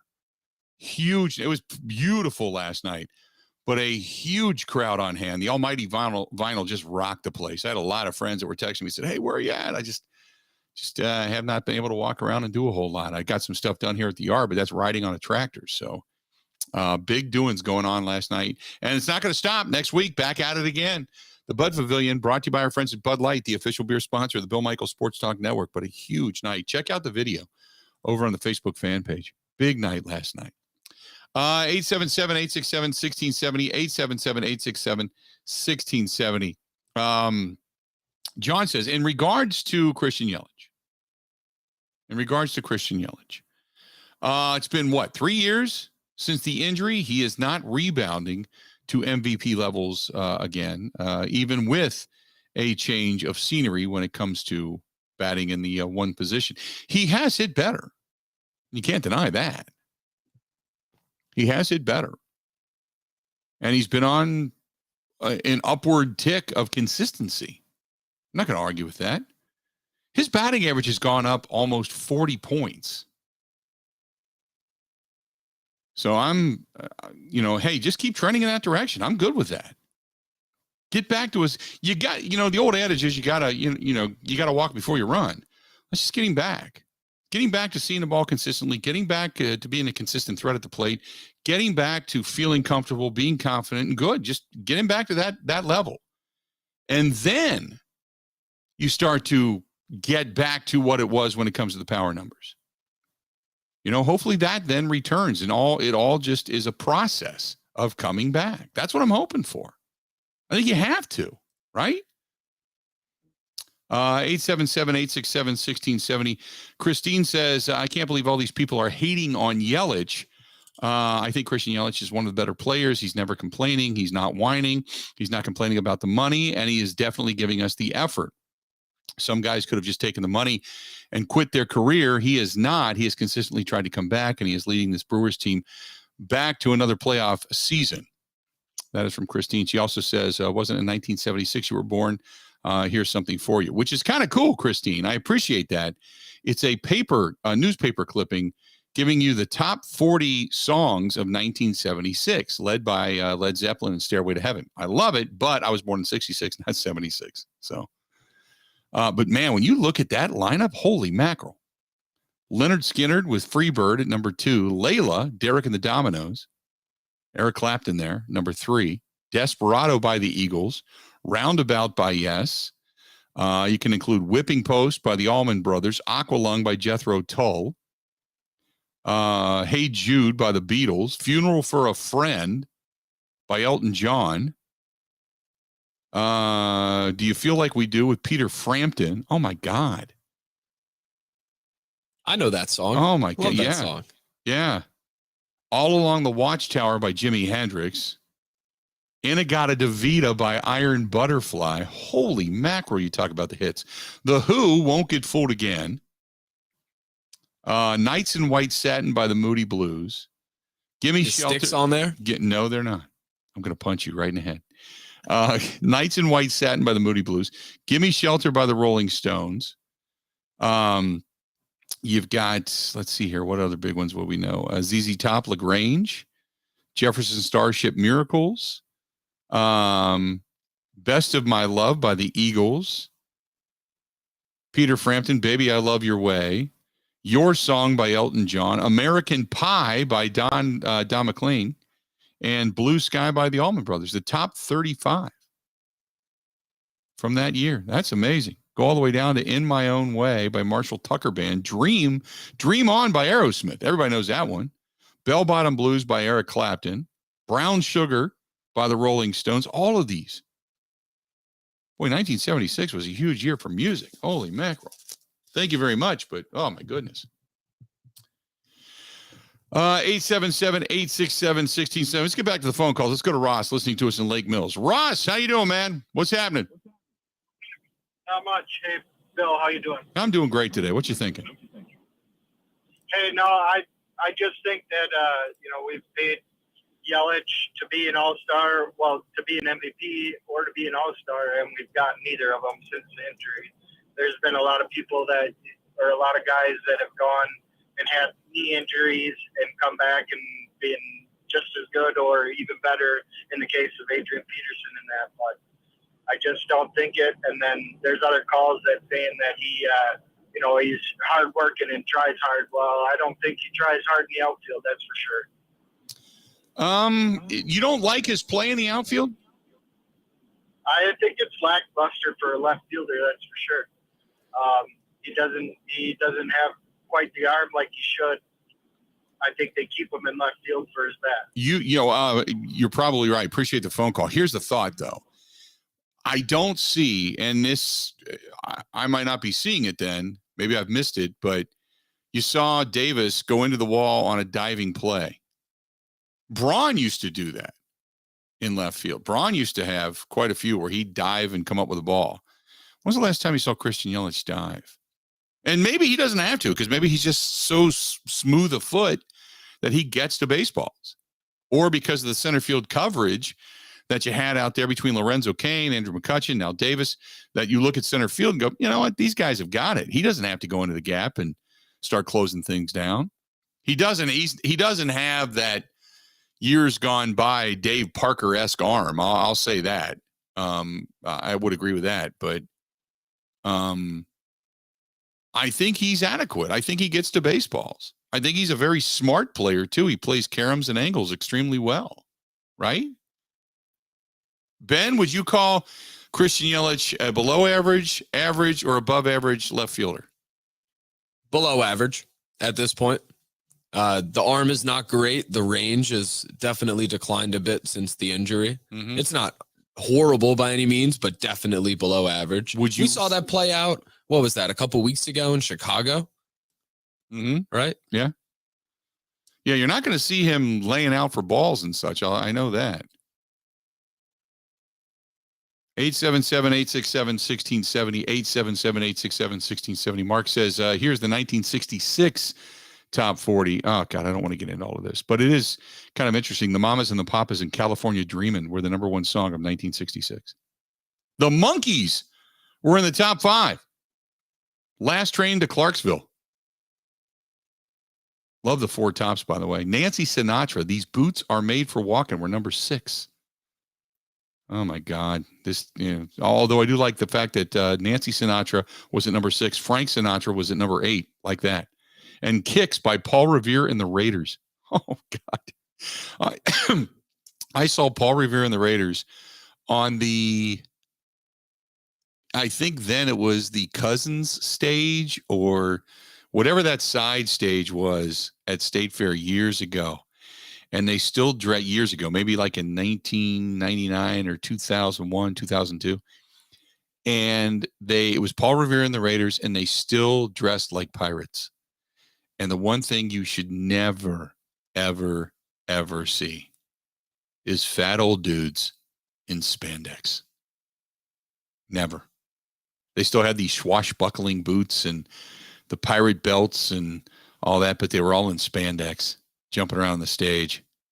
Isn't that what most of the 60s music scene was? Oh my God. Yeah, it was not good. It was these shiny spandexy pants. And yeah, it was, oof. I'll never forget that. I'll never forget Days that. go by. Yeah. The forms get bigger, but the sizes stayed the same. That's exactly right. The pants were really tight and they were stretched. So you could kind of see through them because they were so stretched, the material. And a buddy of mine he's like, hey, you want to meet him? Let's go backstage. And I'm like, okay, all right. And I just remember the guy turned around. Now, look, I'm no small, flower by myself, but I don't walk around in spandex pants. Even bike pants have like the pads in the butt. But this guy was, if he'd have been wearing just the spandex pants and laying face down out in the sun, I would have swore to God he was a VW bug with really bad hail damage. Just saying.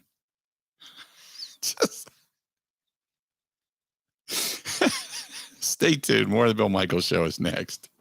This is the Bill Michaels Show on the Wisconsin Sports Zone Radio Network.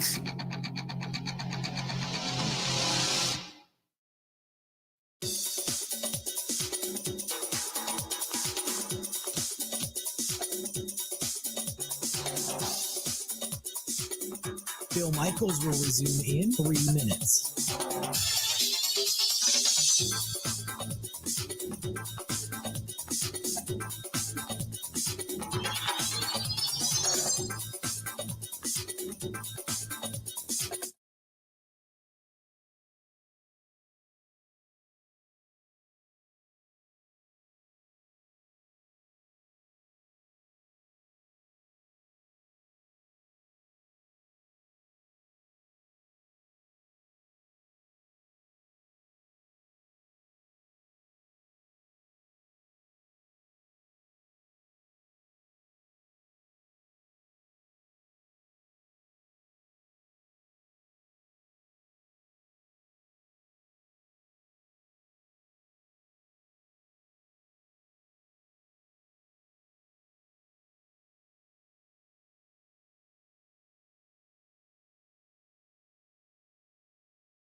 Do that. 877-867-1670. 877-867-1670. Good lunch, though, if you're looking for one. Stenny's, Second and National, Walker's Point, running shuttle buses to down to Summerfest this weekend again.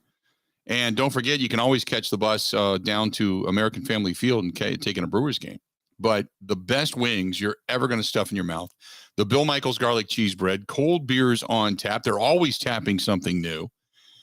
Some kind of craft beer, some kind of specialty beer, always have something great on tap, not to mention all your favorites. So stop down Stenny's, the cheers of Milwaukee and Milwaukee's best sports bar, hands down. That is Stenny's, Second and National, Walker's Point, plus the shuttles. It makes it your one-stop destination for everything, and it's just the best damn place there is, without a doubt. Check out our friends from Stenny's. Good stuff. This is from Chris, who says, I think Christian Yelich is starting to live up to his contract. Ever since signing, he has not been the player that we've expected him to be. But then again, you have to take the injury into account. He has gotten better over the last couple of years. This time last year, he started to heat up, same as today. If you take his numbers and begin to extend them out, he will end up hitting 284 with about 12 to 17 home runs, 101 RBIs, and will score 77 runs. Looks like a 77 runs. Those would not be bad numbers, making $29 million a year, albeit his prorated adjusted salary of $22 makes him that much more of a bargain. Let's be real, people. If he continues this pace, we're all going to love it, but you can only take it a week at a time in Major League Baseball, which is true. Great email, which is true. 100% hands down. Good hour. A lot of discussion. I think Christian Yelich, knock on wood, continues on this pace. He has found his spot. If he starts hitting for power, then you have to consider maybe moving him back. It just depends on what you're going to do for another bat in the lineup. I mean, if Woodruff continues to pitch well, okay, just think about that for a minute. If Woodruff continues to pitch well, and you've pretty much then solidified your rotation, Ashby at some point, you're going to expect him back, right? So you'll have your pitching staff of Corbin, Burns, and Woodruff. Lauer's in there. Hauser's in there. You have Gonzalez. Ashby should be coming back.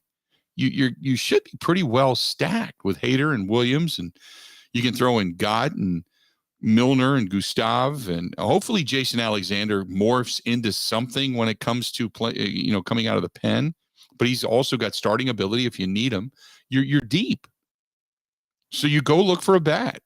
Barring any other injury at this point. You can never have too much pitching. So if something good comes along, you do it. But barring an injury or mass injury in the pitching staff, you're going to find yourself a bat. Where you're going to put it, it's yet to be seen. But you're going to find yourself a bat. And if you find yourself a guy that's giving you consistent power, no problem. Leave Yelich where he's at. Unless you want to hit Yelich in front of him. Otherwise, you've got a pretty solid lineup as of right now. And I will agree, going back to our first hour, that the one caveat to all of this is it seems to be an all or nothing lineup. You don't get a lot of extra base hits. You don't get a lot of station to station ball play. You get grip it and rip it. And when they're on, man. They're a tough team to beat, no doubt. Stay tuned. Got a lot more of the Bill Michaels Show coming up. 2 hours down, that fast. In 2 hours yet to go. Good day today. Keep it up. Thanks for everybody viewing over on the Bud Light live stream as well. You can find us. Go to youtube.com/Bill Michaels Show. Subscribe for free. You can find us there over on the Facebook fan page. Keep listening on the Zone app out of Madison. Download it. WOZN, the Zone out of Madison. Stay in touch that way. Stick around. A lot more of the Bill Michaels Show coming up after this.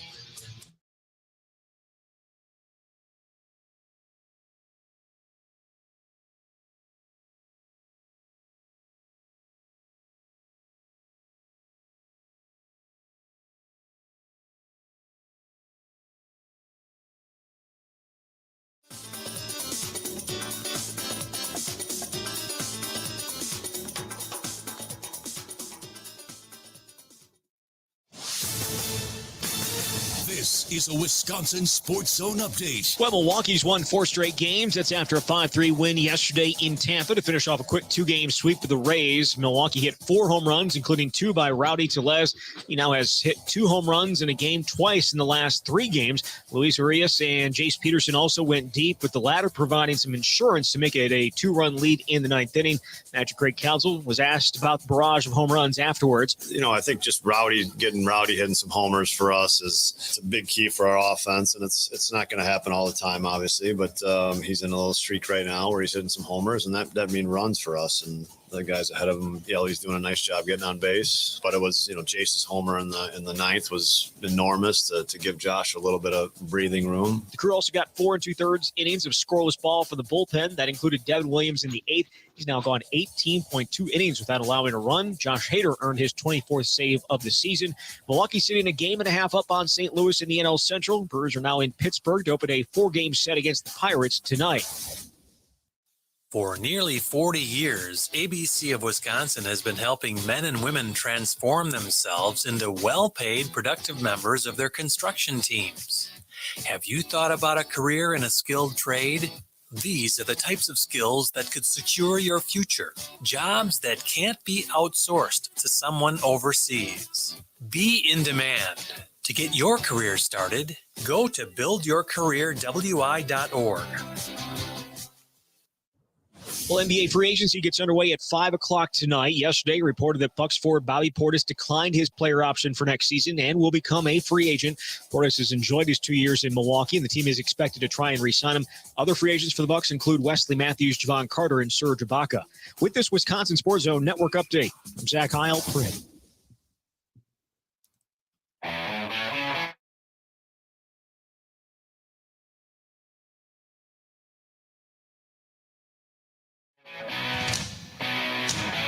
Welcome back, and glad to have you.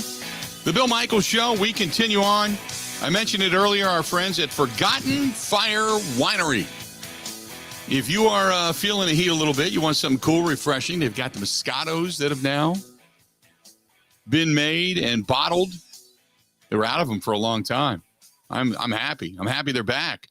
They've got a lot of music coming up, too. A lot of music coming up over at Forgotten Fire Winery. Big weekend for them.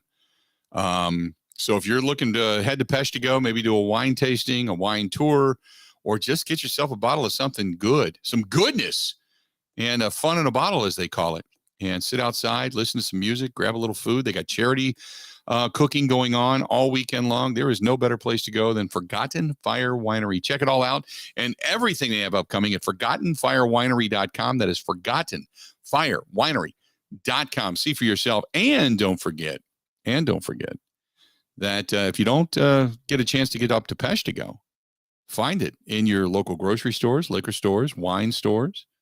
I know Woodman's carries it. I was just over there a couple of days ago.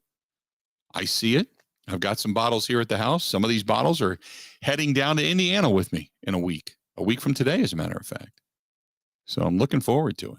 ForgottenFireWinery.com. So the official release from our own Ben Kenny. I love the tweet, by the way. Reads like this. Ben Kenny, producer of The Bill Michaels Show, host of Kenny and Heilprin, an average Twitter follower. Average Twitter follow. Severely reacted to a play in yesterday's baseball game between the Milwaukee Brewers and the Tampa Bay Rays. The play was a bunt from Christian Yelich. He called it a, quote, travesty.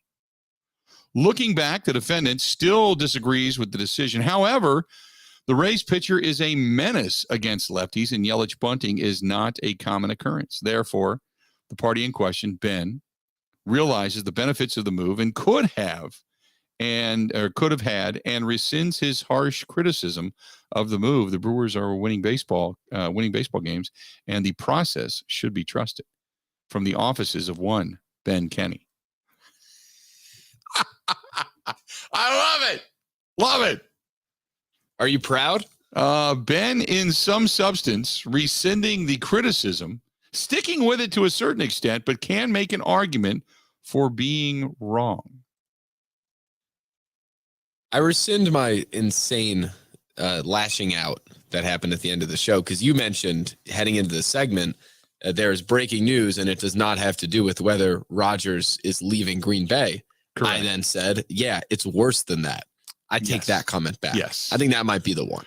Yeah, that over the top hysteria at the time, leading to that crazy level of drama that ensued. Sometimes I even confuse myself about whether I'm joking or not. Have you ever said something and then the minute you said it, you went, "Wait, what?" You just realized yourself you're full of crap. Kind of. It's more, I get to the end of a wildly sarcastic rant and then I kind of believe it. I talk myself into the stupidest things, like those Yankees players and how they should go to jail for littering. Yeah, right. I was, which was a little harsh. I don't think I'd put him in jail for spitting gum all over the field, but I did read. I don't know if it was. I read this or was it on New York radio that they basically been told, wink and a nod. Yeah, don't do that anymore. Nothing public, but word, I guess, got around that the look of these players was bad. For two reasons. And I thought the first reason was just stupid. Have you ever been into a Major League Baseball dugout or into a clubhouse? Not during a game, but yes. And you have seen it. So, and I don't know if you've ever seen this being down there, but there are buckets, baskets, whatever, plastic buckets and baskets of gobs of bubble gum, gobs of it. Huge amounts of it, to the point where, media will grab it, not that we're grabbing handfuls, but you'll take a piece every now and then if you feel like your breath is nasty or whatever. But, bucketfuls of this stuff. So one of the arguments was, it's a waste. You're wasting good bubble gum just to chew it for a couple of seconds and then use it in a game. That's money. I want to go, yeah, I agree. It's wasteful. It's showing kids the wrong way. But then again, I'm like, just shut up. Just shut up. There are buckets at their convenience. Whatever they want, they get. If you've ever been in any professional athlete's clubhouse and or locker room, it's there. The argument to be made that's, I think, legit is it's just nasty. It's just on its face. The overall look is just nasty. That's it. Beyond that, the whole thing about waste, yeah, come on. I can see if you've got 40 kids in a little league, dugout, and they've taken the little bag that a coach bought them that was supposed to last for 3 or 4 games, and they spit it all out and threw it on the field. Yeah, because first of all, parents would yell at them, stop it, knock it off, quit, or go out and pick it up yourself, because there's nobody there to pick it up. But Major League Baseball players, yeah, it's basically like, look, we're going to spit all over this. In today's day and age, we're going to throw it at a sprinkler head for fun, and you go pick it up because it's beneath us. That's the appearance. So that's why it's wrong. But I don't know how I got off on that tangent. 877-867-1670. You want to hit us up, feel free. Give us a shout. You can find us over on Twitter as well, @Bill_Michaels. Follow there, @Bill_Michaels. You can also follow us on the Facebook fan page, facebook.com/The Bill Michaels Show. Ben Z. Kenny, who I did retweet, by the way. Ben Z. Kenny over on Twitter. Find his stuff there. Not a bad way to go. Also on YouTube, on Twitch. You can find all the programming right there. This is from John, who says, I think it's disgusting to chew gum a couple of times and wail it onto the field, only to allow somebody else to pick it up. In today's day and age, with different transmittable diseases, that is awful. You have to go find a pair of latex rubber gloves just to be able to pick that stuff up.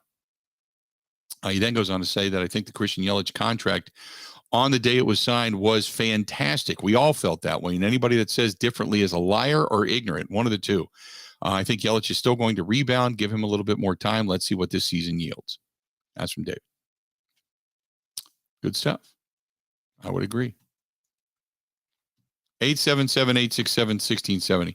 Earlier, Jesse says, earlier you were comparing Christian Yelich's contract to Mike Trout's contract. Have you compared the numbers? Mike Trout has been pretty consistent all throughout his career, while Christian Yelich peaked and then has fallen off steeply. The numbers difference of $15 million certainly makes it more palatable to accept Christian Yelich's failures over Mike Trout's. But Mike Trout has remained consistent and continues to earn the money on a craptastic team, as you say. Christian Yelich is just starting to climb back out of that hole that he dug himself in after signing the contract. Let's give him a little time to see if he can put an entire season together.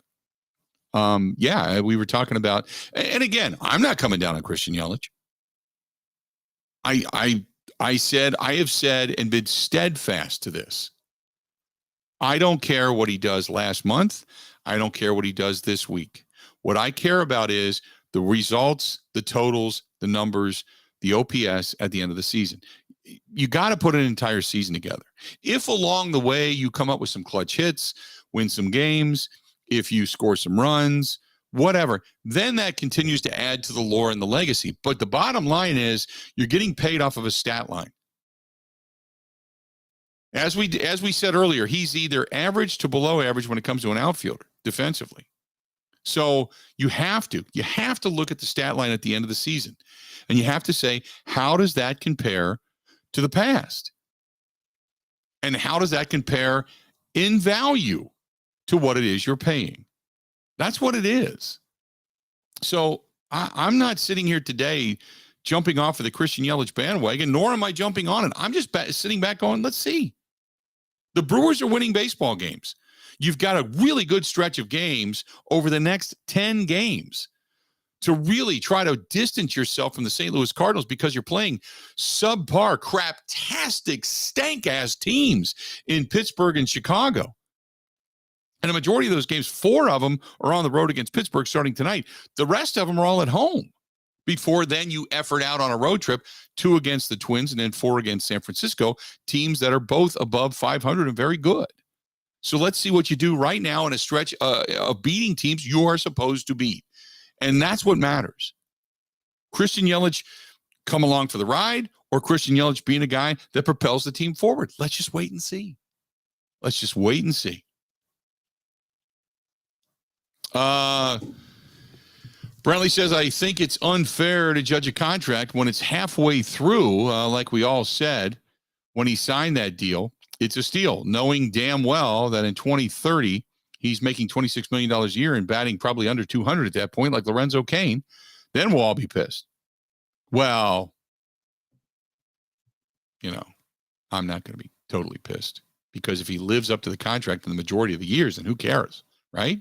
Then it's his final year. It's a send-off year, whatever it happens to be. Steve says they have music Saturday and Sunday.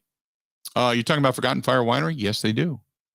I got to go back and look at the email to see who actually plays there over the next couple of days. But I'm excited about it. Let's put it that way. I'm excited about it. By the way, let's just do this real quick. On Saturday, they have live music by the River's End and food being served by Wagner's Sportsman Club. So there you go. And then from 10 to 5 p.m., the Tap Takeover by Westallion Brewing from 10 to 5. Westallion Brewing is opening a location in Marinette later this summer, and they're going to be pouring 8 of their favorite brews at the winery on Saturday. And they've got a Fill Your Bike with Wine. How about that? Fill Your Bike with Wine contest coming up. Not a bad way to go. I'm liking it. 877-867-1670. 877-867-1670. Find us. What else do they have? They got something coming up on Sunday, too. I don't know what it is. I got to take a look. Anyway, there you go. That's Forgotten Fire Winery. Good people over there. This is from our friends Go Pack Go. Says, I said way back when Yelich was signed, he would not live up to that money. He reminded me of Tiger Woods in the back injury. They both were the dudes that wind up like a top and crank the ball a country mile. If Yelich was in his 30s, heavier with muscle, I wouldn't have cared. My question is, if he was playing for the Yankees right now, would he be glad that he didn't? Would we be glad that he didn't sign with us? Ooh, that's a great question. Damn, you guys are making me think today. Ben, if he was playing for the Yankees right now, with the prorated contract of $22 million a year and the numbers that he's putting up, albeit he's hitting better in the last 3 weeks, and what he's done over the last couple of years, would you be of the ilk saying, oh, thank God we never signed him to a long-term big money contract? We actually talked about this last week. We used Philly as an example in a similar light in terms of the sports environment, I guess, around the teams. First of all, I mean, if he was on the Yankees, he'd be hitting 8th or 9th. He really wouldn't be producing in that lineup. I think he'd be viewed as a colossal disappointment from all the fans. Because, I mean, yeah, they throw money around like it's nothing. I think they're still paying Jacoby Ellsbury 4 or 5 years later. Right. So the money part won't matter, but I think it's the principle there where, let's say they sign him as a free agent. He would have been a big money free agent, and then he's pretty much failed in accordance of what the contract was. So, yeah, I think they'd all look at it as a huge disappointment. Yeah, but I think the Mets in the city of New York are probably looking at the Yankees going, Ellsbury, yeah, paying him. Yeah, hold my beer. Bobby Bonilla is still getting millions of dollars until tomorrow. Yeah, he's still getting millions of Maybe dollars. not tomorrow, like Saturday. 2030 or something like that. Yeah. That's just crazy. The Mets just lean over. Hold my beer. Yeah, this, you talk about a bad contract. This one sucks. I'd agree with you there. 877-867-1670. Hit us up. Stay tuned. A lot more of the Bill Michaels Show. It's coming up next.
Looking forward to the weekend. We are going to be heading up to Road America.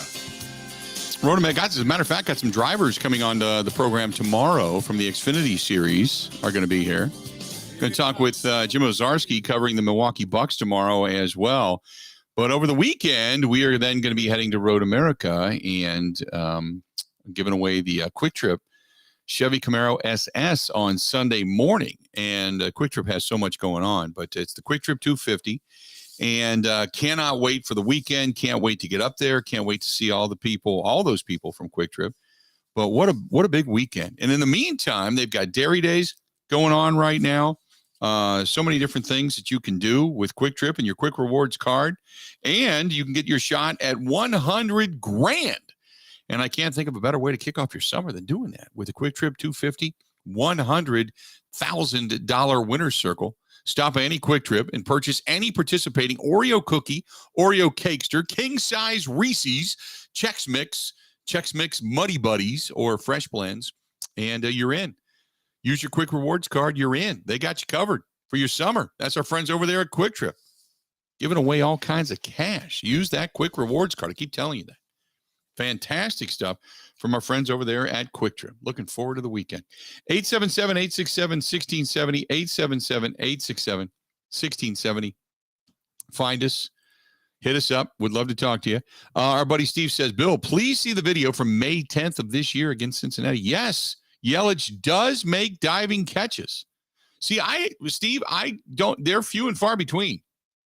I don't remember a lot of them. I will say, though, you're on the money because that is Christian Yelich flying through the air with a diving catch. I don't mind that. Yelich making that sweet catch in the 7th inning. To end the 7th inning, as a matter of fact, in Cincinnati. So I get it. He just doesn't do it often. And as I said, it doesn't happen to where I go, wow. You know what I mean? It doesn't. And even then, it was diving. He went down, but it was more like of a lean over and kind of fall tuck and roll. You don't see many of those just straight out Superman diving catches. Then again, there's not many guys that get that opportunity. You know, I'll be honest with you. Those opportunities are also few and far between. So, but Yelich making the diving catch to end the 7th inning, Brewers go on to win the game. I'm good with that. Not bad stuff. 877-867-1670. When we come back, we're going to talk a little who's got the best odds to get some wins in week 1 of the NFL. I want to do that too, so stick around for that. This one's from Jimmy. Jimmy says, Christian Yelich is a solid player. For what he's being paid, he's maybe a little bit overpaid, but not much in today's Major League Baseball average. The salaries are commensurate with what the guys are doing and the statistics he's starting to put up. If he stays on this pace, he will actually be earning his pay plus some, and the Brewers will be the benefactor along with the fans. Then the fans will realize they're actually getting a bargain in Christian Yelich. He says, if you go by the power numbers, he is way down and subpar. Yes, but if his power numbers get between 22 and 27 home runs on the season, he will be more than earning his money. That's from Jimmy. Jimmy, appreciate it. What do we say? 15 was our watermark, right, Ben? Still is. Still is. 15 home runs. 7, I think. Yeah, 7. Sitting at 7 home runs right now. 7 home runs, only 27 RBIs. He scored 47 times, but 27 RBI. It's because Colton Wong couldn't really get on base in front of him. Mm-hmm. But you look at it, for 147 games back in 2018, he drove in 110. 2019, in 130 games, he drove in 97. 156 games in 2017 for the Marlins, he drove in 81. He drove in 98 the year before that. He goes 98, 81, 110, 97. 2020, you got to kind of throw out because of the COVID year. 51 last year in 117 games. 51 RBI. So through 74 games this season, he's got 27. for the RBI totals. Now, you hope he scores more runs than he does, obviously, bring in RBIs because he's batting first now. But yeah, it's the power numbers, the runs batted in, those also can change the game. Peter says, by the way, one of the best shows, Bill, great arguments for Yelich back and forth, contract on both sides. I think if we had to give a synopsis here of our discussion for the last hour and a half, it's basically this. That depending on, you look at the numbers, you look at the contract, you say, look, maybe I love the deal the day he signed it, but he has not lived up to that deal. It's been a bad deal. If you had a crystal ball in front of you for the last couple of years, you're probably going, boy, should have never done that. Right? I think we all can agree on that. However, if he continues to bounce back and continues to ascend, then the number that he signed for on the day he signed, which we all thought was pretty much of a hometown discount, then the number that he signed for will become either right on the money, pardon the pun, or you will get more out of the numbers and out of Christian Yelich, the player, than what you're actually paying him in comparison to other high-paid ball players in Major League Baseball. But the problem is, the book, at least the next year or two, the stories are unwritten. We just don't know. Is this the beginning of something great for him? Or is this just putting a Band-Aid on an otherwise difficult situation? But nobody really knows. But everybody's got an opinion on it, that's for damn sure. But my opinion is, I don't have an opinion right now. You go back to the question that was asked, if he was on the Yankees today and the Brewers had let him walk, would we be screaming at Mark Attanasio for not spending the money, regardless of if it's a bad contract or not for the Yankees? Or would you be saying, unbelievably brilliant move for the money in the short period of time since the contract signing by David Stearns and Mark Attanasio for not paying him because they saw something that we didn't? But I think in the moment, go back a couple of years, spring training, and the announcement was made. I'll never forget it. I was there. The feeling around the ballpark, the feeling around the clubhouse, but just being in that area with fans was, oh my God, what an unbelievable move. Boy, did the Brewers do something right. They put their money where their mouth was. It gave you faith in the organization. It gave you faith in Mark Attanasio. And then ultimately, the next day, everything gets shut down. And it went from this overwhelmingly joyous feeling to, holy crap, what's next? What does our world come to because COVID became prevalent? I still stand by it. I think it was a good signing. I give Mark Attanasio a lot of credit for that. 877-867-1670, 877-867-1670. Hit us up. Again, 877-867-1670. And real quick, Ron, one more here, and this one's from Gene. Gene says, all the argument about Christian Yelich, can people just take a chill? He said Christian Yelich's book is unwritten.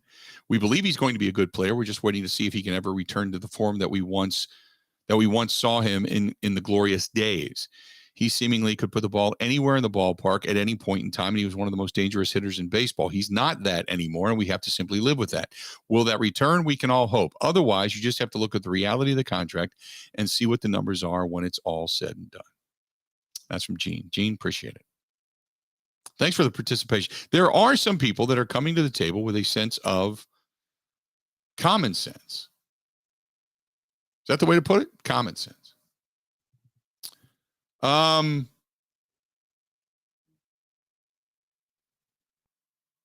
Wow. Tidbit says CBS KOIN, Channel 6 in Oregon, showing a press conference right now by the 9/11 victims and their 9/11 victims' families protesting the LIV tournament, the LIV tournament, and Saudi Arabia's government. He said it's very moving. I didn't see any of that. Ben, did you? I saw tweets about it, yes. There's been a lot of local, say around Portland. A lot of outrage about the event being held at that club. There have been a lot of members that have since rescinded their membership because of it. And the stuff around 9/11, those people have been outspoken really since it began. I wonder what that will do to some of the guys like Phil Mickelson, like Brooks Koepka, like Dustin Johnson. I wonder what that'll do. Because you can't say, and I've always, and we'll talk about this, but you can't say, oh, I'm just a golfer. You just can't do it. This has always been something that's been underlying the entire time regarding this.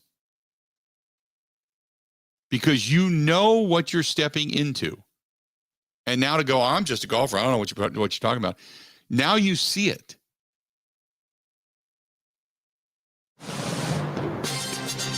Uh-oh. Bill, there is a unbelievable development going on, and I have not yet wrapped my head around it. According to John Wilner, someone close to many Pac-12 happenings, source, USC and UCLA are planning to leave for the Big Ten as early as 2024. Okay, let's do this. Let's get back into this when we come back. We've got some of the odds and some of the odds makers stating for games first week of the NFL, which we can push to the back burner. I want to talk about that, and I want to talk about this Live Tour press conference that's going on right now. Stay tuned. Got a lot more regarding all of this coming up. This portion of the program brought to you by our friends at Pella Windows and Doors of Wisconsin. Pella, the windows and doors and entry systems you want in your home. Why? Because they're great. They add value to your home. Put them in, then get your house evaluated, then get it appraised. Tell me what it's worth. I guarantee it goes up exponentially. You're probably going to get the amount of money you put into your windows back out of your home after the fact. Not to mention they're economical. You can get the outsides to match, the interior to match, different hardware, different innovations. The roll screen. The screen now that allows more light in the window. How about the slider window? Which there's no crank to it. Just slide the button, out it goes. Good stuff. Check them all out. 6 different lines. And right now, if you decide to finance 4 years, no interest. 4 years, no interest from Pella Windows and Doors of Wisconsin. They will come out with that free consultation. No obligation and free consultation. Again, no obligation, free consultation. Come on out, take a look around your house. They can give you an estimate. Tell them what you want, what fits your budget, all that kind of good stuff. Check it out. That's PellaWI.com, PellaWI.com, or call them 855-PELLA-WI. That is 855-PELLA-WI. We have breaking news regarding the Big Ten and the Pac-12. It is all coming up next on The Bill Michaels Show. Covering Wisconsin sports like a blanket. This is the Bill Michaels Show on the Wisconsin Sports Zone Radio Network. At Quick Trip, we're celebrating Dairy Days with even greater savings. Now, for a limited time, Nature's Touch milk. Non-fat, 1%, 2%. Fresh from our dairy. On sale, just $2.99 a gallon. Nature's Touch ice cream, 4-quart vanilla, just $4.99. A pound of Nature's Touch butter, just $2.49. Hey, we're milking this for all we got. Sorry, that was cheesy. Oh, and Ellsworth cheese curds, an 8-ounce bag, $1.99. Quick Trip, we got your Dairy Days savings covered. Limit 5 each. See you next time. The Thunder is back and you don't want to miss it. June 30th through July 3rd. It's the NASCAR Cup Quick Trip 250 and the Xfinity Series Henry 180. For tickets, go to roadamerica.com.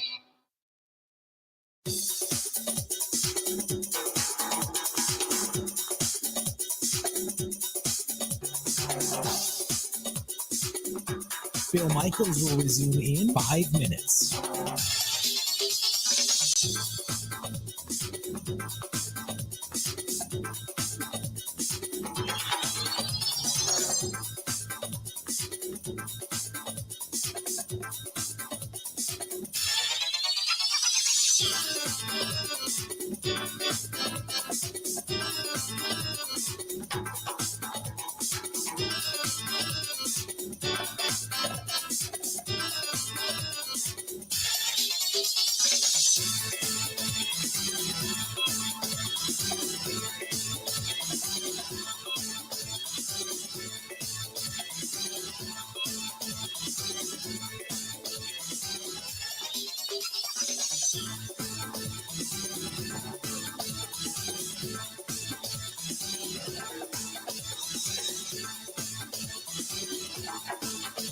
Bill Michaels will resume in 4 minutes.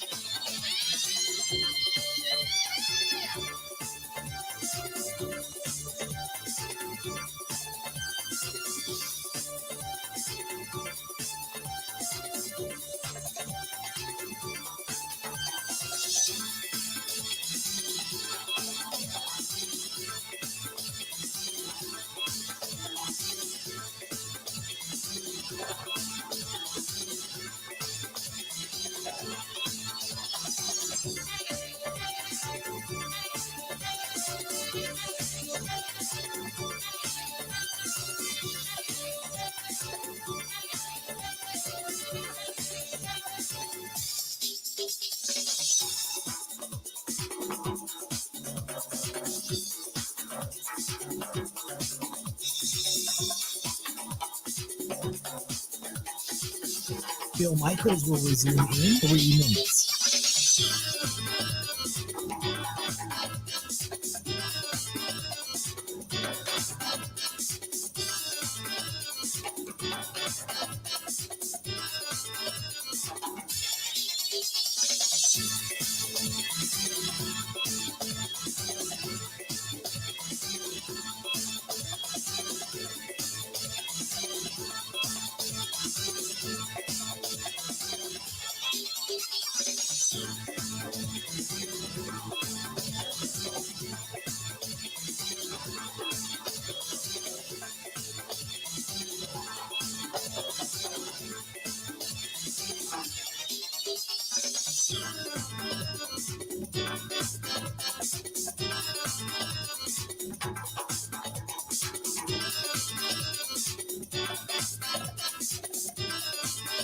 Bill Michaels will resume in 2 minutes.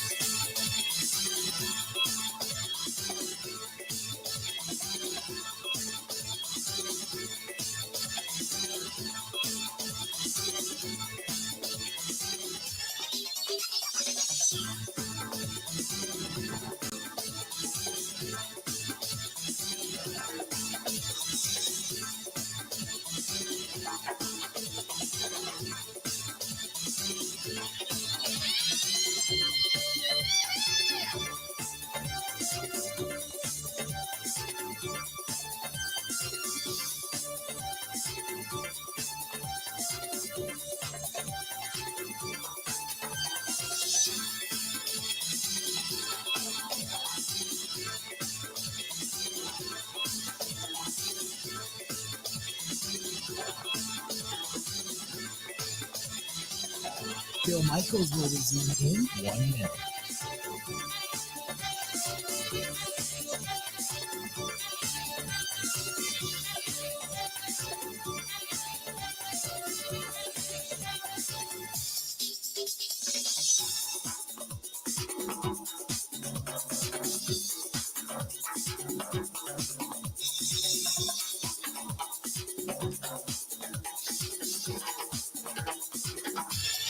Bill Michaels will resume in 30 seconds.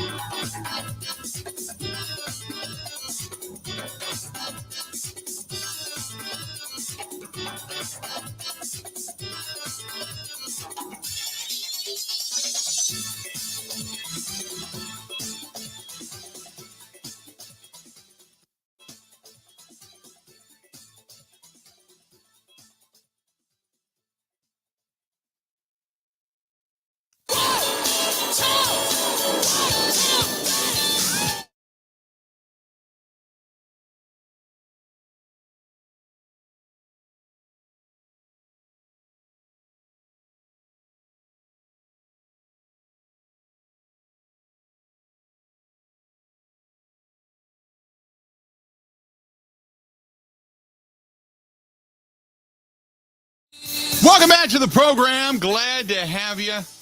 Bill Michaels Show. Continuing on. So getting back into this. Now, Ben, let's start with the breaking news. First and foremost, read it again. As we were going to break, I wanted to talk about this, but let's read it again. So this has now been confirmed by The Athletic and Yahoo Sports. The report is that USC and UCLA are in conversations to join the Big Ten Conference as soon as 2024. USC and UCLA are coming to the Big Ten Conference. Both of those teams out of the Pac-12. What would that do to the Pac-12 South? I mean, that just devastates the Pac-12 to begin with, but wow. Okay, now think of it this way. Think of travel. You've got Big Ten games now being played. It's bad enough because you're going coast to coast with the Big Ten now, right? You're going to Maryland. You're going to Rutgers. You're going coast to coast. You could play Maryland one day, come back home, and then next day you got to go back out and you got to fly out and play USC or UCLA. I think it's tremendous for the Big Ten. Don't get me wrong.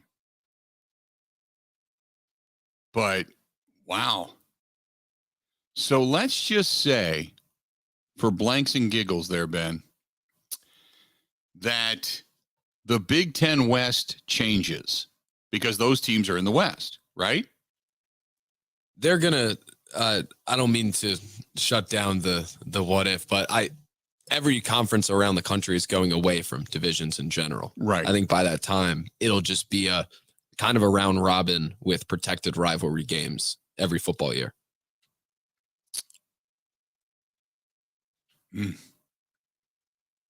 But I will say, it would be hilarious to watch UCLA play in Wisconsin in November every year. Yeah, that's crazy. But if let's just say the way it stands today, let's say they don't get rid of the divisions. When is the plan to get rid of the divisions? Do you remember off the top of your head? It has not been announced yet, but the ACC did it for next year. And the Big Ten, there's been a lot of chatter around it. So I would assume for either next year or the year after at the latest. So by the time they get into the Big Ten, the divisions will most likely be gone. So you're not going to have to worry because what you would figure is, let's just say that would happen. They would displace two teams out of the West because they're the furthest West teams there are. Who would that be? What teams would leave? You probably would figure at that point, Purdue and either Illinois or Northwestern. If you want to go geographically, Purdue and Illinois or Northwestern would then go into the East, which would make sense because Purdue would be the rival of Indiana. Although Illinois who's Illinois' rival? Northwestern? In-state? You would just assume the natural geography of that would be in-state rival, but, oh, man.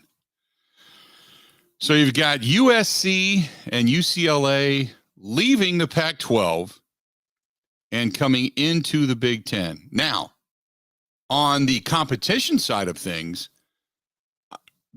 wouldn't you then say, God, it's basically what? The Big Ten and the SEC, right?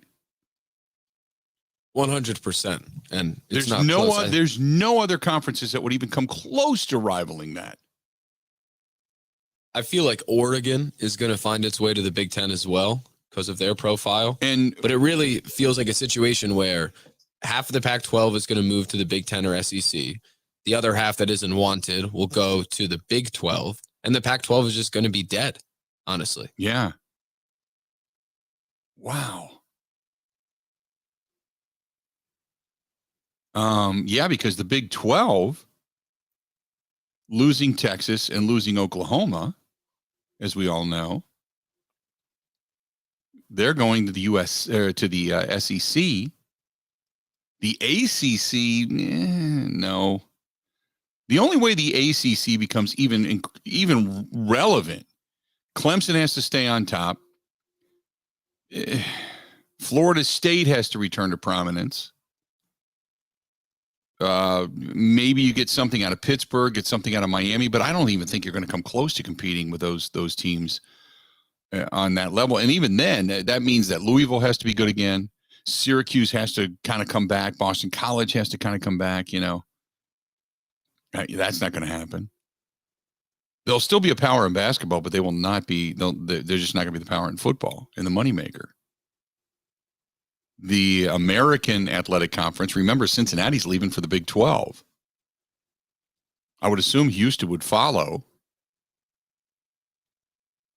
But then that leaves Central Florida, East Carolina, Tulsa, SMU, Memphis. I mean, you're Navy. That's not a power conference anymore. That's not even a power conference now, to be honest with you. But, there was a scramble going on. And this goes back to the Power Five. That's what we were always talking about. There's going to be 2 or 3 major conferences, and that's going to be it before it's all said and done. Right? What do you do if you're like Appalachian State in the Sun Belt? Or the Louisiana Raging Cajuns or something, or man. How about the Mountain West Conference?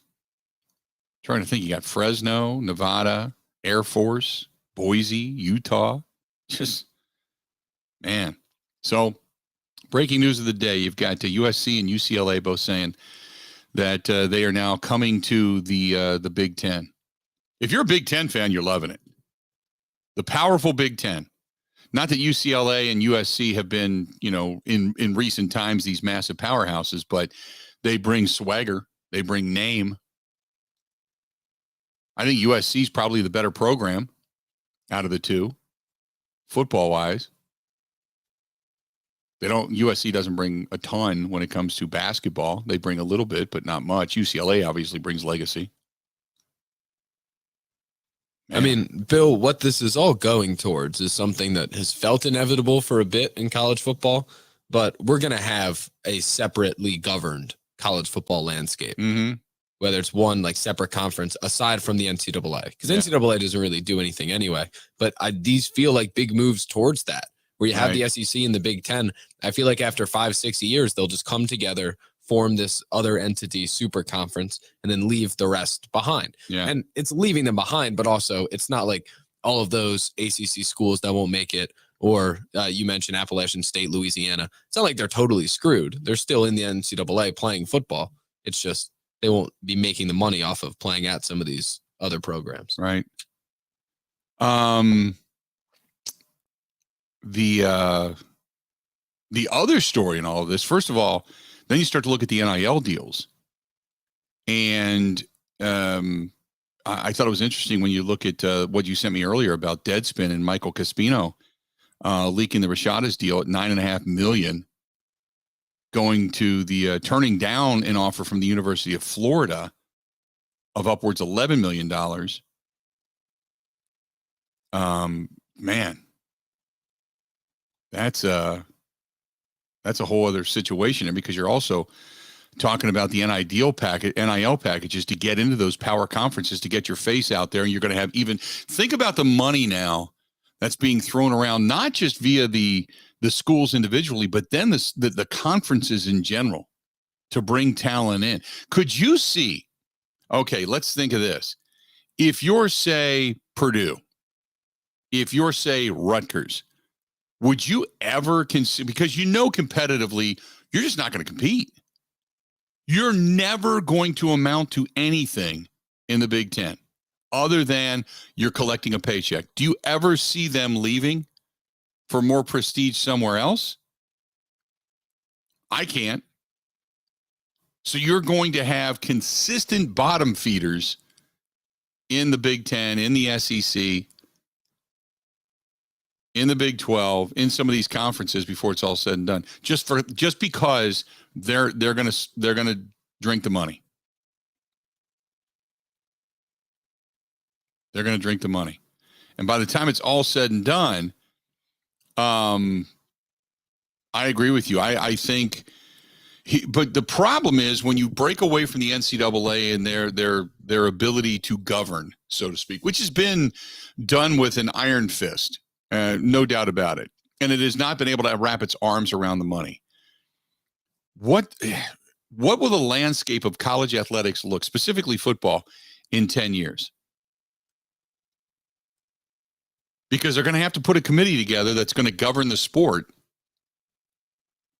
And can you see any team, any major team that has someone on this committee breaking rules and then trying to govern themselves?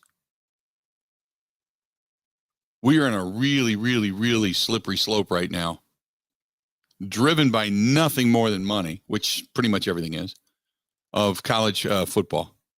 Well, the biggest part of the money is there's a television deal being negotiated as we speak, and Fox already has more than half of the power. Somehow, Fox is allowed to be in the negotiations and decide who gets the rest of the contract, which is an insane amount of power to now broker with these teams coming in. It's insane. Right. Man, let's do this. We're going to step away, take a quick break. I'm going to come back, talk a little bit more about this. Hey, our friends over there at Nahhhh Medical, treating guys with ED all over the state of Wisconsin, well beyond the borders as well. Don't forget, whether it's erectile dysfunction, 98% success rate at helping you with, okay? Think about that. Then it's that time of year. You're feeling good, but you want to go outside. You want to run around. You want to wear the T-shirt, and you're like, oh, man, I'm pudgy. I'm overweight. I don't want to do it. I need to something to jumpstart me. Help me. They can do that as well. You're more than halfway through the year, believe it or not. You're going on the backside of the year now. And don't forget, down the road, I hate to say this, but you're going to end up with the holidays before it's all said and done. Man, get into shape now. Start jumpstarting the new you. Call them for the all-in-one fitness program, the all-in-one weight program, the weight loss program.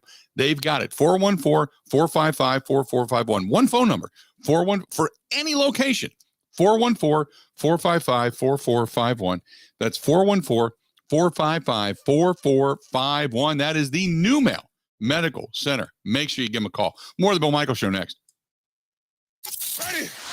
This is the Bill Michaels Show on the Wisconsin Sports Zone Radio Network. Things in Wisconsin that are meant for each other. Beer and brats. Now you're talking. Chicago and playoff losses. Delicious.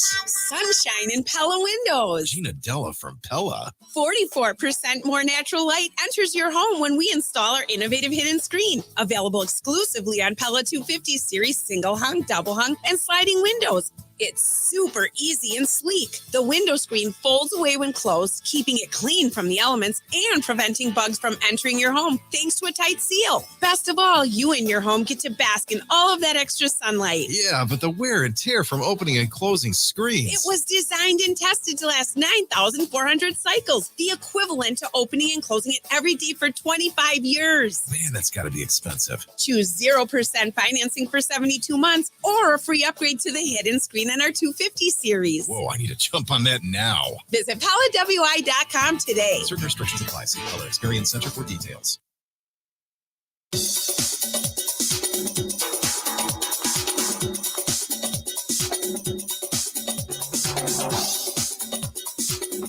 Bill Michaels will resume in 3 minutes.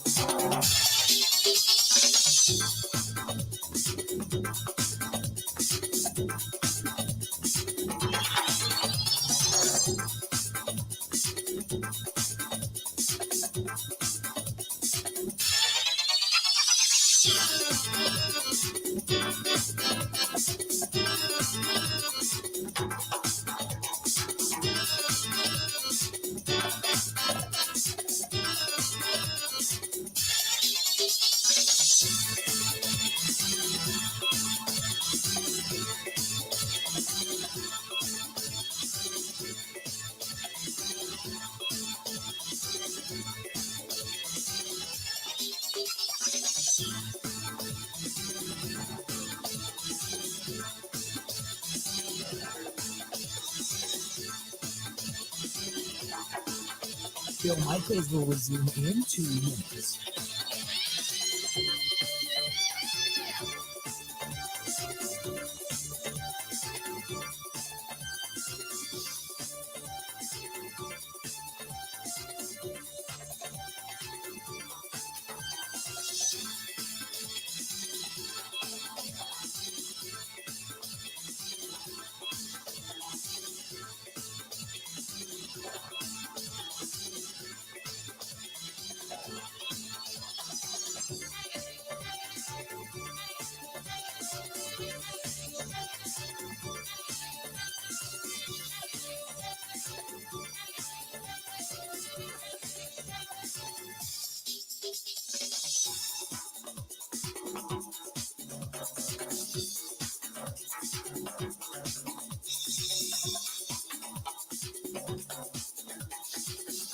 Bill Michaels will resume in 1 minute.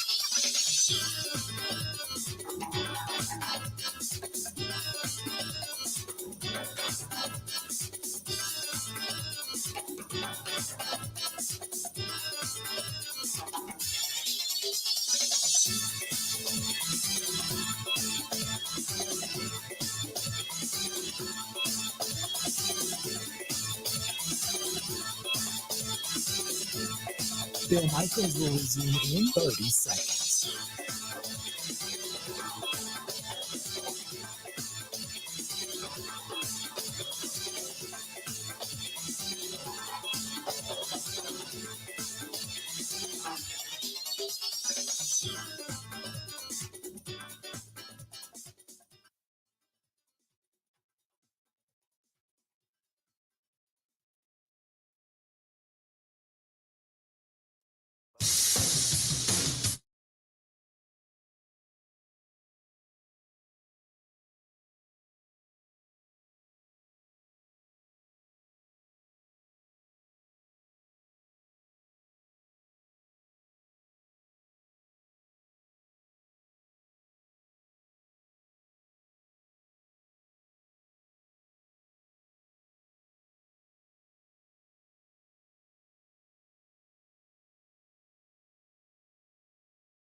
The cheese curd burger, not burglar, the cheese curd burger is awesome. It's to die for. It really is. And I had it once a while ago and I loved it.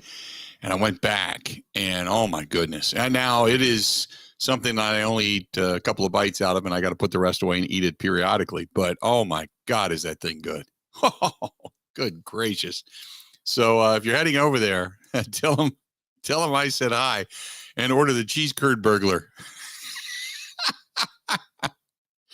That is the Social House, Haus, over there on Lisbon Road in Menominee Falls. And I can't give it a bigger thumbs up of endorsement than if I had to. So there you go. Kevin says, does the UCLA and USC coming to the Big Ten, does this push Wisconsin to bring back baseball? USC and UCLA both have really good programs. And I know there's others in the Big Ten that do as well. I don't think so, but I'd love to see baseball come back. I'll tell you that.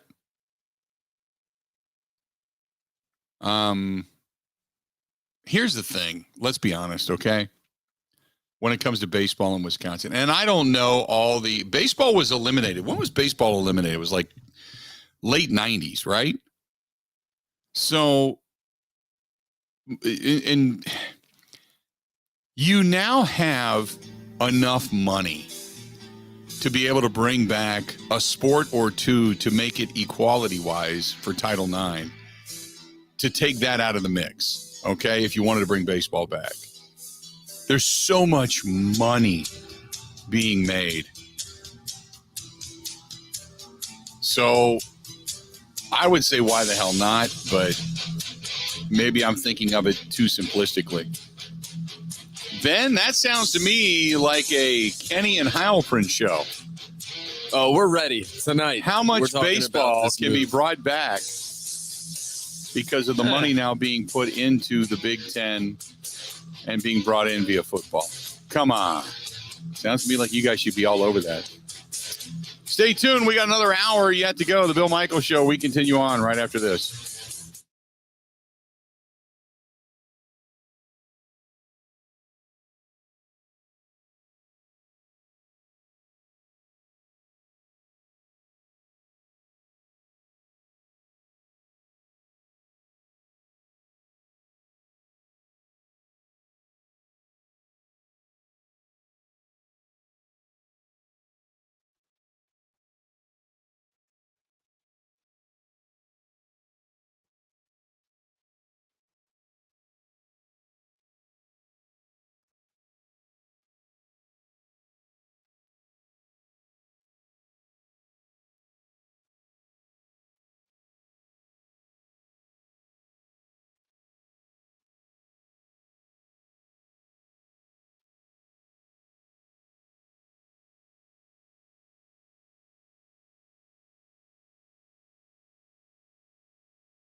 Welcome back. Glad to have you. The Bill Michaels Show continues on. Hopefully you're enjoying your day. I certainly appreciate it. 877-867-1670, 877-867-1670. Hit us up. Just kind of sitting here discussing, well, if you haven't heard already, by the way, the USC and in addition to that, USC and UCLA have both said, hey, we're coming to the Big Ten. What is this going to mean in, say, 10 years for not only the Big Ten, but for college football in general? What is that going to mean? What is that going to mean? 877-867-1670. Hit us up. Hopefully you're enjoying yourself. But thinking about it, football continues to grow. The Big Ten continues to grow, and there's only going to be a handful of teams now. I shouldn't say a handful, but there's going to be maybe 50 teams. They're all going to just blow everybody else out. They're going to take it on the road. They're going to be their own entity. They're going to control their own money. And there's going to be the haves and the have-nots. And it is going to not just be a small chasm. It is going to be the Grand Canyon of money. If you're not on the in, you're on the outs. And you're scrambling for dollars. What do you think that does to the scheduling, Ben? Think about that for a minute. Well, for football, it's doable. We see teams travel a lot. For the sports that I don't understand is how the hell is Rutgers going to play a Thursday night soccer game at UCLA? Right. It's the cross-country midweek flights that I don't get. For football, I mean, it's already on such a pedestal that they fly private. They have it all figured out, right? It's classes already put on the side burner for stuff like that. But for the other sports that are not college football and even basketball, I don't know how that works. I don't know. I mean, that's like crazy. That's crazy. It is getting, boy, there's a lot to mash out all of this. Let's see if we can't get Chris McIntosh on the air with us at some point, just to talk a little bit about this. Not that you're going to get all the insight, but at least you can kind of ask the what ifs. But yeah, that's going to be, that's going to be crazy. Because, yeah, you're right. Just think about that when they do, and think about basketball games. Think about basketball games. If you have UCLA and USC in the Big Ten, think about that on a, like you said, think about playing on a Sunday and then turning around and playing on a Thursday. Say you play on a Sunday, say you play Rutgers. You fly back either Sunday night or Saturday night, get back on Sunday morning early. You turn around in 2 days and say you got to jet off to UCLA or take on USC, one of the two on the road. Scheduling gods are going to have to be real friendly to you. And then you think about the opposite side of the spectrum. Think about UCLA and USC. Every road game is to the Midwest or beyond, right? I'm just thinking of this. I was watching the Big Ten Network, and you know how the Big Ten Network takes the commercials and they show the Big Ten, and then it's kind of like a little overview of these little claymation pop-up, logos in the different states and cities. You know how it goes? It starts in like Minnesota, and then it'll go to Iowa, and then it pops up in Wisconsin, and pops up in Illinois, and then goes down to Ohio, and pops back up in Michigan, and then Pennsylvania, and then it kind of goes over to Maryland and Rutgers and such. Think about that. It starts now on the West Coast. Two, like Alaska type teams. Oh, yeah, by the way, we got these two out here, and then it flies over every other portion of the United States to get back in to the Midwest. Man, that's a long road to hoe, man. It's going to mean a lot of traveling, no doubt. I just cannot stop thinking about Chip Kelly in a big winter coat, bringing his fast and warm weather UCLA team that, isn't great up front to Wisconsin while it's snowing, and watching how hilarious that will become. Yep. I agree with that too. Plus Chip Kelly kind of looks like a peanut. Also, here's another thing to think about. What does that do to Notre Dame football? Right? Does Notre Dame just go to all these big schools in all these big conferences and try to play them? Do they stay independent or do they have to jump for the cash grab? What will Notre Dame end up doing? Because your independents in football, Notre Dame, BYU, Army, Liberty, trying to think, there's a couple other. There's some small schools. I think UConn is an independent now at this point too. But BYU used to, but now they are going to the Big 12. Oh, that's right. That's right. They're going to the Big 12. Them in Cincinnati, because that's the exodus of Texas and Oklahoma. But what does that do to Notre Dame? Man. Tam says, what about a neutral field being Nebraska? No. No, you're coming into the Big Ten. You're playing Big Ten crowds. No neutral fields in college athletics until you get to tournaments. Ain't happening. I mean, USC and UCLA football-wise have to be hurt on the field by this more than anybody, right? Right, you would assume. Yeah, Wisconsin going to USC, it's not going to go well, but that's going to be a good team anyway. Yet, when you have those schools come in, one, they might have to travel all the way to Rutgers, but when they go in and play in the cold weather, I feel like that hurts more than a Big Ten team going out there. Like, the travel is insane. Right. I would agree. Also, big noon kickoff is going to be 9 a.m. local time games, which I cannot wait. Right? 877-867-1670. 877-867-1670. This is awesome. I'm having so much fun. Kerry says an independent guy says that they will, or an Indiana guy says they will stay independent. I can't see a change. I can't either. But here's my point regarding Notre Dame. When you're talking the money that's now being thrown around, Notre Dame used to stand on its own because they had their own network. They were being paid by NBC. So it was the Notre Dame, broadcasting company. That's the way people kind of looked at it. But now there's so much money being doled out to these conferences. Would the money then be attractive enough for Notre Dame to say, oh, okay, we're joining a conference? You know what I mean? Would that then go in that particular direction? Would they just say, you know what?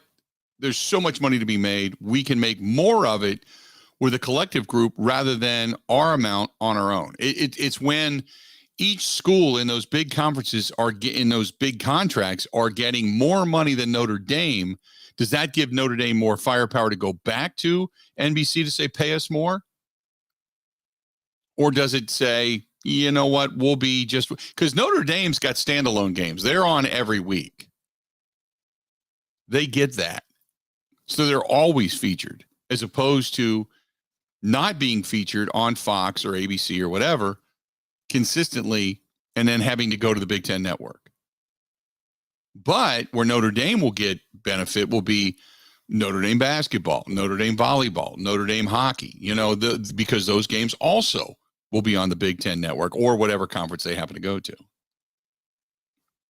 You get more money and more exposure for those other programs along the way.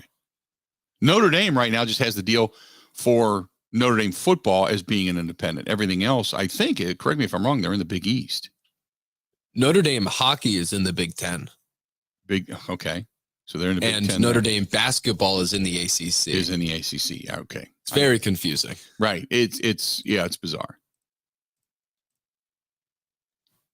877-867-1670. Good idea. Do you like put it this way? I haven't even asked this question. Do you like the direction this is going? Think about it in the grand scheme of things. Do you like the direction this is going? USC, UCLA coming over to the Big Ten. That announcement made today with all the changes, everything that's going on. Do you like the direction that this is going? Because they're all garnering their own power. They're all garnering more money. They're eventually going to blow out the NCAA and all their goofy rules and regulations and restrictions. The NIL deals are all now becoming unbelievably popular. We're not talking about giving kids stipends anymore for a little bit of money at school. We're talking about full blown. They're getting paid to play. They're no longer hiding it. The Pandora's box is now open.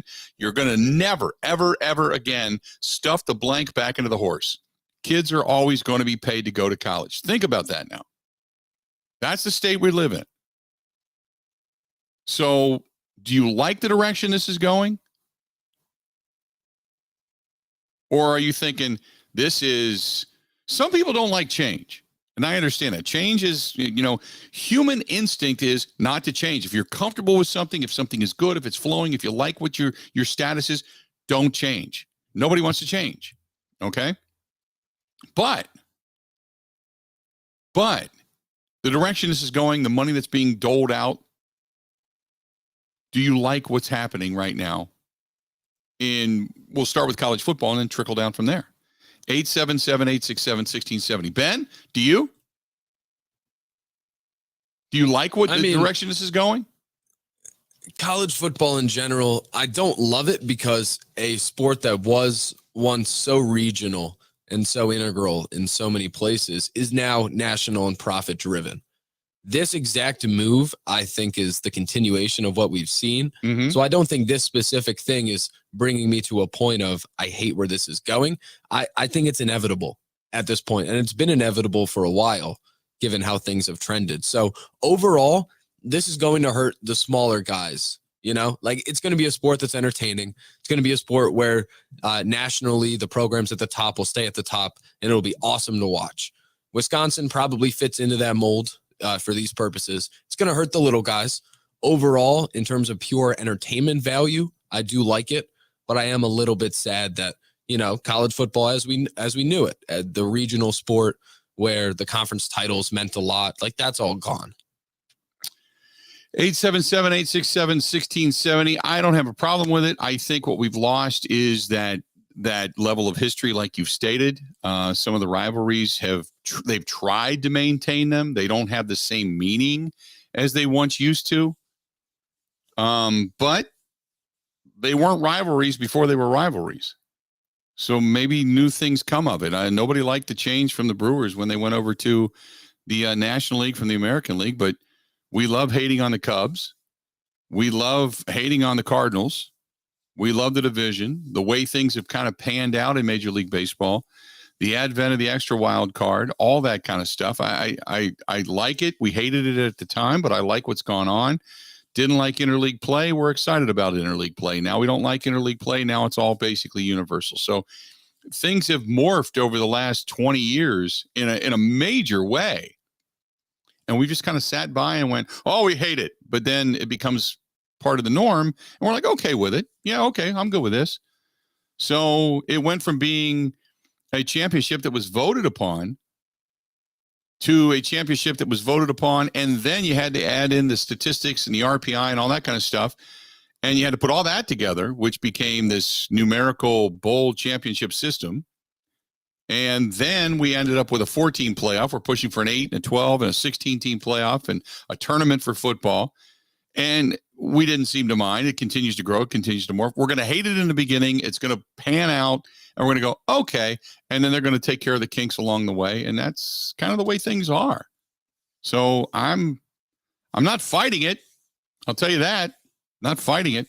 877-867-1670. Hit us up. Big news coming out of the world of the Big Ten today. USC, UCLA coming on over. Stay tuned. More of the Bill Michaels Show next.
Welcome back.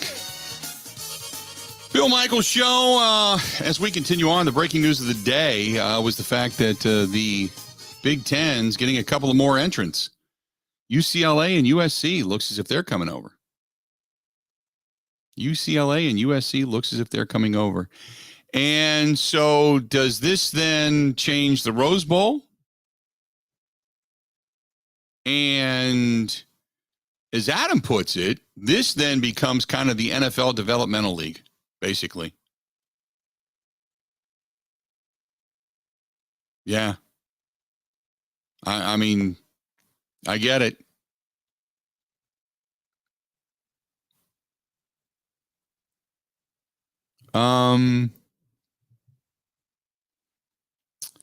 Let's see here. Matt says, listening to your show right now, I heard you talk about USC and UCLA joining the Big Ten, and if it would mean that UW would bring back baseball, which they dumped to comply with Title IX. One, do you think that will happen? Two, will the current UW administration even allow it to happen?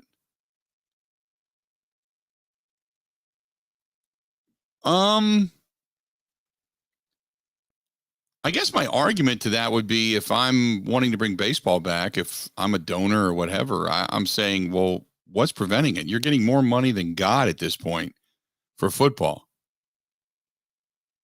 You're in the Big Ten, which has also got in the NCAA, along with the Big Ten, got a huge television contract for the NCAA tournament.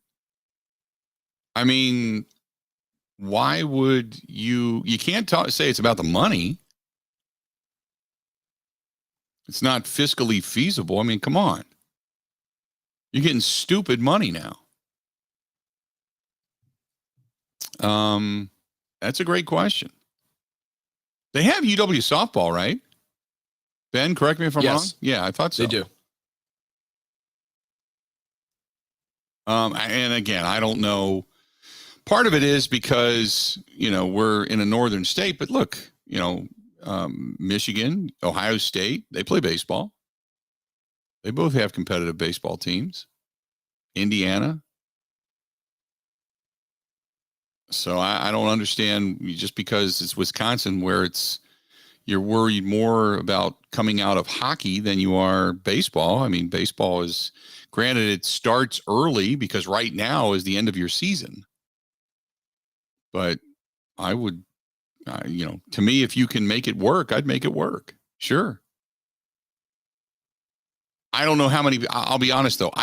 Look, I love baseball. So you're preaching to the choir here. My issue is how many people love baseball to the point that you're going to go pound on the doors to say, I want to see baseball come back to UW. And that's what it comes down to. If there was this huge cry for it, I'm sure that they would consider it. According to Ryan Carty, sources are saying to the LA Times that USC was the impetus behind the move to the Big Ten. The move is believed to include all sports except for beach volleyball. Well, that's a great big duh.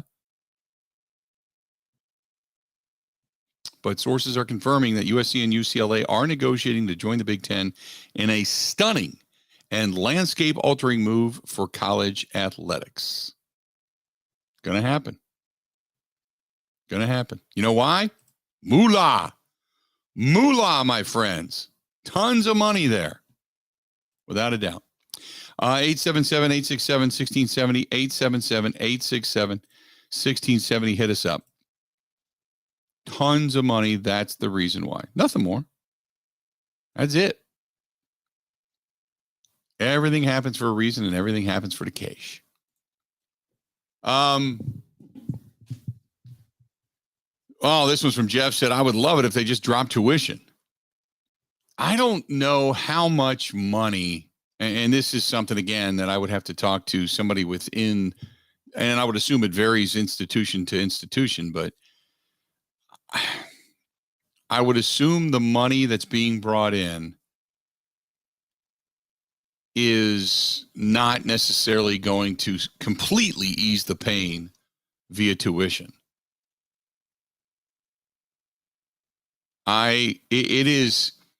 We are in, my friends, this unbelievably deep and seemingly bottomless cesspool of money, where it goes, how it benefits, and then throwing more money at the same situation. Right?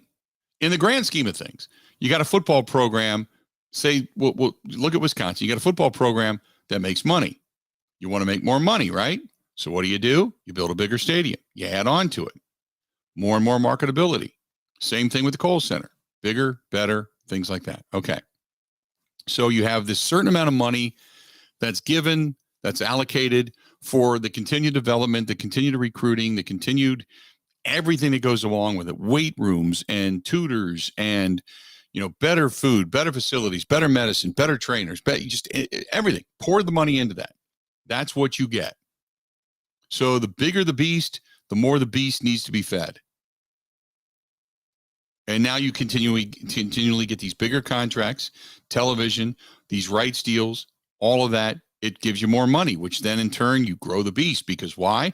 Ohio State's doing it. Michigan's doing it. Penn State's doing it. All these other schools in the West. Minnesota's going to do it. Iowa's going to do it. Nebraska's eventually just going to, because they've got so much money in Nebraska, and I don't know how they haven't been this successful, but they pour money into it. So it really is its own entity. In that particular case, it shouldn't be this academic institution with a football program or with extracurriculars. It should be a football program that happens to be attached to a school. Because if you are going in, specifically some of these guys with NIL deals, you don't give two damns about the education side of things anymore. You just don't. Especially if you're going down to Florida or wherever to pay some of these, $9 million to be a quarterback. It's crazy because you're done for life. You're set for life. Why in the world would you go to school? Who cares? As an 18-year-old coming in, oh my God, I had $9 million. Now, granted, I would need my education later down the road because I'll be broke by the time I'm 30. Unless I have very responsible parents and people around me that can say, hey, you really need to govern your money. But man, think about it. You're throwing more money into the bottomless cesspool. That's what it is. Now, on my end of things, it's great. It's great for sports talk radio. We have more teams in the Big Ten. You have more things efforting in the world of sports, more things spinning, more things to talk about, more breaking news. It's great. It's what we do. 877-867-1670. Let's get to the phones. Let's go to Rod. Rod, welcome to the program, man. What you thinking today? Hey, couple things.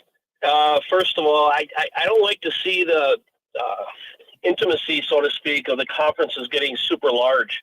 I was talking to my daughter, who's an assistant athletic director at a D1 school. I won't say which one. And she tends to agree with me in that respect as well. And then also, too, on the Wisconsin Badger baseball situation, my understanding was that the big reason, besides money, of course, the big reason is that there's not enough Title IX women athletics to make up for the addition of baseball. That's what I heard anyway. Mm-hmm. Well, that's just it. What would they have to add two to be able to equate what it would take to put baseball on them? I agree with that. I don't know. Yeah. Now, the argument is if you look at everybody and go, well, it's money. We don't have, well, it's like, wait a minute, you're getting crazy here because you just signed these deals for these exorbitant amounts of millions of dollars. You're going to tell me you can't put a baseball program out there. So I get it. I totally agree. But that's, once you don't have to pay for a baseball team anymore, chances are you're not going to put millions back in and go, yeah, we're going to go ahead and add that and a couple more sports to make sure everything's equal, to put millions into it, because that's millions then you don't have again. I agree. Yeah. I agree. No doubt. Good stuff, man. Appreciate it. Right on. Talk to you. He drops off. You get on board. 877-867-1670. Again, I go back to the question of, do you like it? Do you like the direction it's going? as sports continues to spin, college sports continue to spin, the breaking news of the day, UCLA and USC coming to the Big Ten. How about that? Hey, if you're going to go anywhere, last night a couple people took my advice, went to the Wrestling Taco right there in West Dallas on 84th Street, a couple of blocks south of the Wisconsin State Fair Park. Good stuff. I told you. Go in, say hi, get a margarita, head on over to the Wisconsin State Fair Park on Wednesday Night Live and listen to everything that they have going on. Last night, Almighty Vinyl rocked the joint, just rocked it. Had a great time last night. But the Wrestling Taco, fun, good food, big screen TV, even some theater seating, great for friends. They have a private room for, I say, 10, 15 people. Nice stuff. Good place right over there in West Dallas, Wisconsin on 84th Street, just south of the Wisconsin State Fair Park. Stay tuned. We got a lot more of the Bill Michaels Show. It's coming up next. Covering Wisconsin sports like a blanket. This is the Bill Michaels Show on the Wisconsin Sports Zone Radio Network. One of the worst things that you can hear, you have cancer. The worst is when you hear the words, your child has cancer. When a child is diagnosed with cancer, it changes their world. Sometimes they can't even do things that they really love, like playing soccer, riding a bike, going to prom, attending school. Children with cancer spend a lot of time away from others, time in the hospital, treatments, tired, nauseous, and they feel isolated.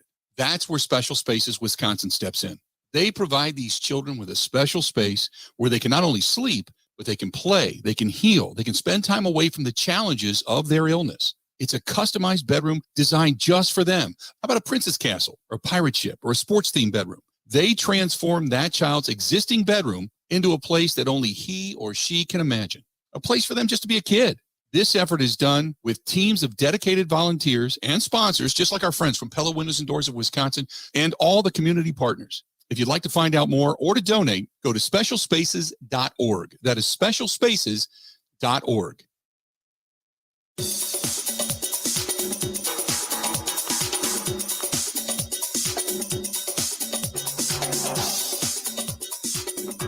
Bill Michaels will resume in 5 minutes.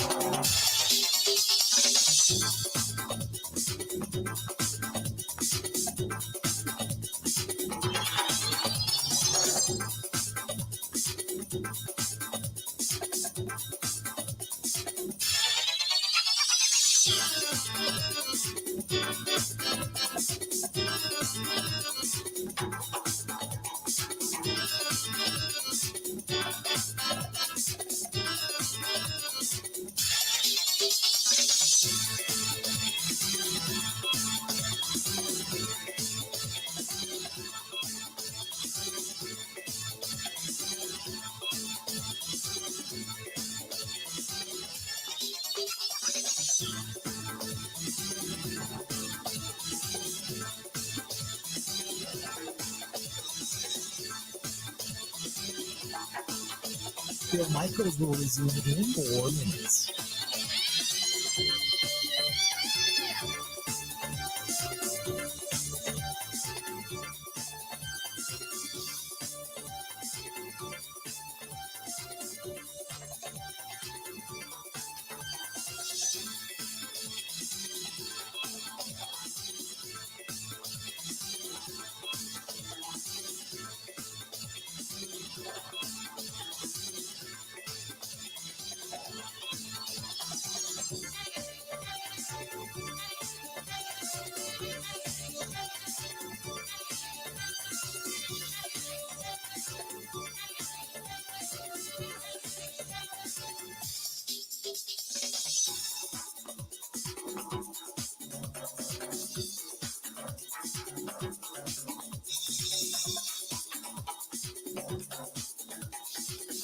Bill Michaels will resume in 3 minutes.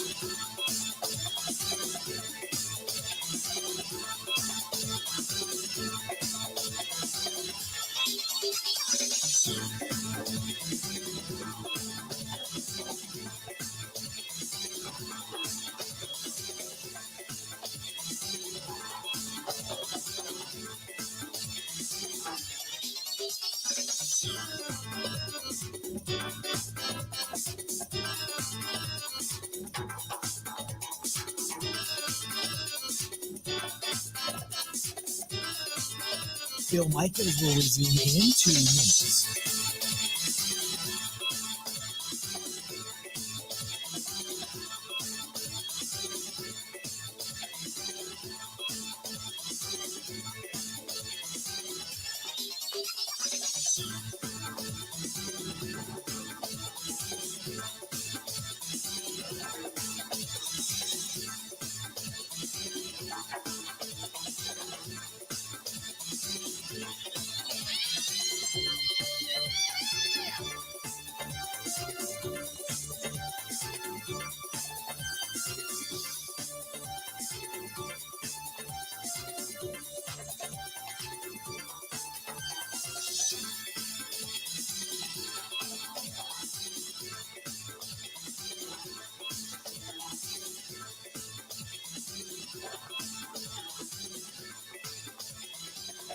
Bill Michaels will resume in 1 minute.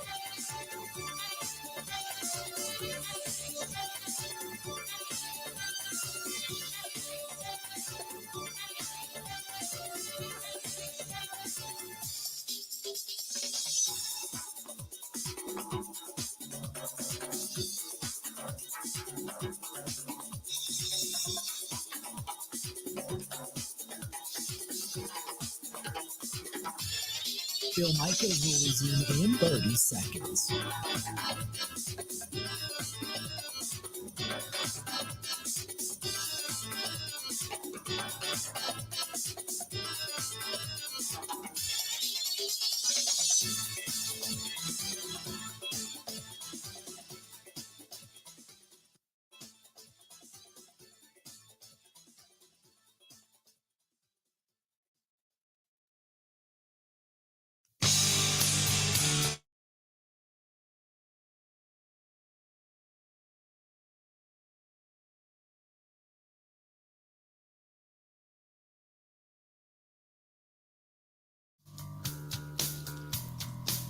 Bill Michaels Show, we continue on. I want to remind you, as we have all probably seen them flying around, there's all kinds of different bugs out there right now, creepy crawly stuff you may have in your home, which you don't want, or stuff you want to prevent from coming in your home, which we all know. We've been there, done that. That's for damn sure. Our friends at Milwaukee Bedbug Pros. Milwaukee Bedbug Pros. Now, don't let the term Milwaukee and bedbugs fool you, because they do so much in so many different areas. They really do. And if whether it's the stink bugs or roaches, ants, whatever it happens to be, they can help you out. First of all, let me say this, because my biggest concern is always, when I had Mickey and Elmo, it was always my pets, whether it was yard chemicals, doing stuff around the house for bugs or what have you. That was always my concern. No concern there. They're very safe. And in addition to that, got kids, same thing, same concern, very safe. But they can take care of many different things in many different ways. Now, they're not going to get raccoons out of your attic. They're not going to get birds out of your garage. But they will get bud bugs out of your house. They'll get cockroaches, ants, and all the other stuff. Stink bugs, which they're terrible. Call them, 414-877-5811. That's 414-877-5811. That's MilwaukeeBedBugPros.com, MilwaukeeBedBugPros.com. Just call Michael over there. Again, 414-877-5811, and tell them we sent you. Good stuff. This one is from Mike, who says, my interest in college sports has been fading for some time now. I watch an occasional Badgers game now and then. NIL and the conference changing means that it's the end of amateur sports, so I'm out. That's from Mike. Similar along the lines over in the email inbox. And this one is from John. John says, why don't we just call it a professional league part 2? The amount of money being thrown around should be thrown around to higher end athletes rather than kids coming into college or even kids going into high school. This is getting ridiculous. Again, he says, my interest in college athletics has been waning over the years because if I want to watch players being paid to play, I'll watch the pros, not college. There you go. There you go. Brentley says, getting to the Bucks, I've been hearing rumors before Portis declined the player's option that he and the Bucks were planning on agreeing to a longer-term 3-year deal. Do you think it would be a smart move to start to look for and shop Brook Lopez? and keep Portis in your starting lineup? Boy, that's a great question. I look at it this way, Brantley. First of all, I think Bobby Portis is staying in Milwaukee. Look at what Bobby Portis. God, I can't talk today. Look at what Bobby Portis has been doing over the last few weeks. He has been everywhere. He's been basically Instagramming himself to death in many different locations. Okay? He's showing up everywhere. He never left the city. So I think he loves it here. I think he wants to remain here. I think the Bucks want to keep him here. So I'm good with that. As far as Brook Lopez goes, look at the way the season was before and after Brook. When Brook Lopez came back that night against Chicago, it just defensively, it changed. Because suddenly the inside, first of all, it gave Giannis the ability to do what he does. He no longer had to stay low. Because Brook Lopez, while he started out with New Jersey, he was a shooting guy, right? He was a guy that was known for putting up the three and being able to shoot the basketball. Still can. Although he did go kind of quiet in the postseason. But he became a really good defender. I mean, a really good defender. And that took the pressure off of Giannis to have to stay as a big down low because Giannis can now do anything everywhere. So to answer your question about Brook Lopez, there's going to come a day that Brook Lopez just isn't going to do it anymore.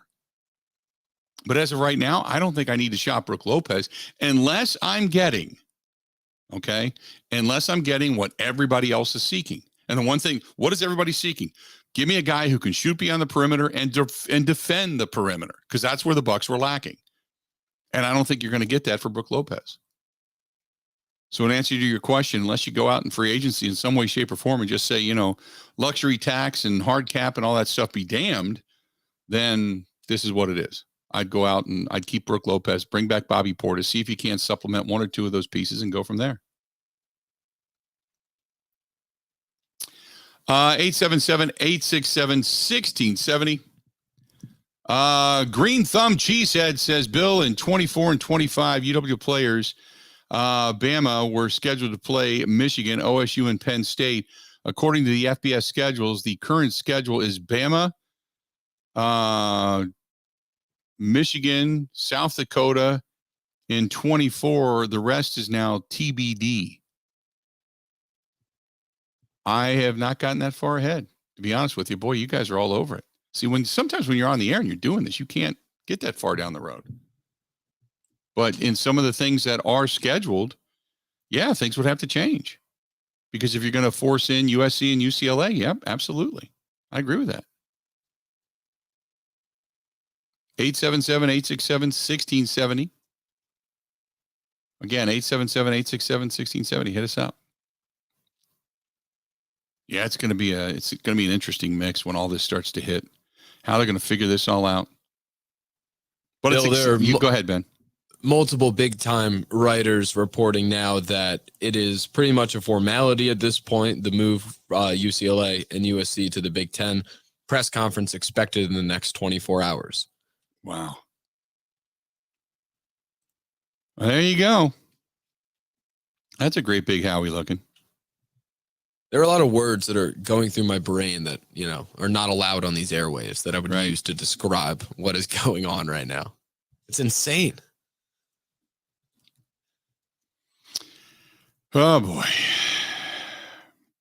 And a lot of the talk around the town is we're pretty much on the way to two conferences with 20-plus programs. Yep. And then the other three, either A, fold, like the ACC and their media rights, pretty much impossible for a program to get out of that conference to go somewhere else. Mm-hmm. So either A, conferences, the ACC, Big 12, Pac-12, are going to fold. Now, this is football only. Let's be clear. Right? Football only, but, football makes them all their money. So a ACC without football is pretty much not even a conference. Basketball could probably carry it, but it wouldn't come close. So, because it's all about how much money they can make with media deals. Mm-hmm. So either conferences are going to fold or they're just going to go poach like Boise State and try to resurrect something. But it's going to be a different class, a different level completely. Yeah. I again, my initial instinct is this sucks, but I'm also of the looking back at myself over the years going, this sucks, only to turn around 2 years later and go, oh, that's pretty cool. So I'm just going to wait and see. Just wait and see.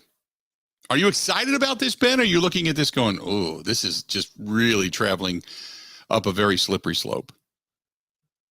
It is a slippery slope, but it's also one that was kind of inevitable. I would rather all this happen sooner than later, instead of 7 years down the road going to this format. I'd rather do it now, I guess, so you have time to work out the kinks. I'm excited because it's going to be interesting on the field and to cover. I am a little bit scared of what it means for programs that aren't competing for the playoff every year. Overall, I would say I'm excited. I mean, as a college sports commenter, this is definitely good off-season chatter to have around. But I don't know. I'm kind of just taken aback by everything that's happened. I would say it's I'm excited, but I'm cautiously excited. Cautiously excited. My initial reaction is this sucks. It's just watching the money grab is the demise of college athletics as we know it to a certain extent. Okay, that's my first reaction.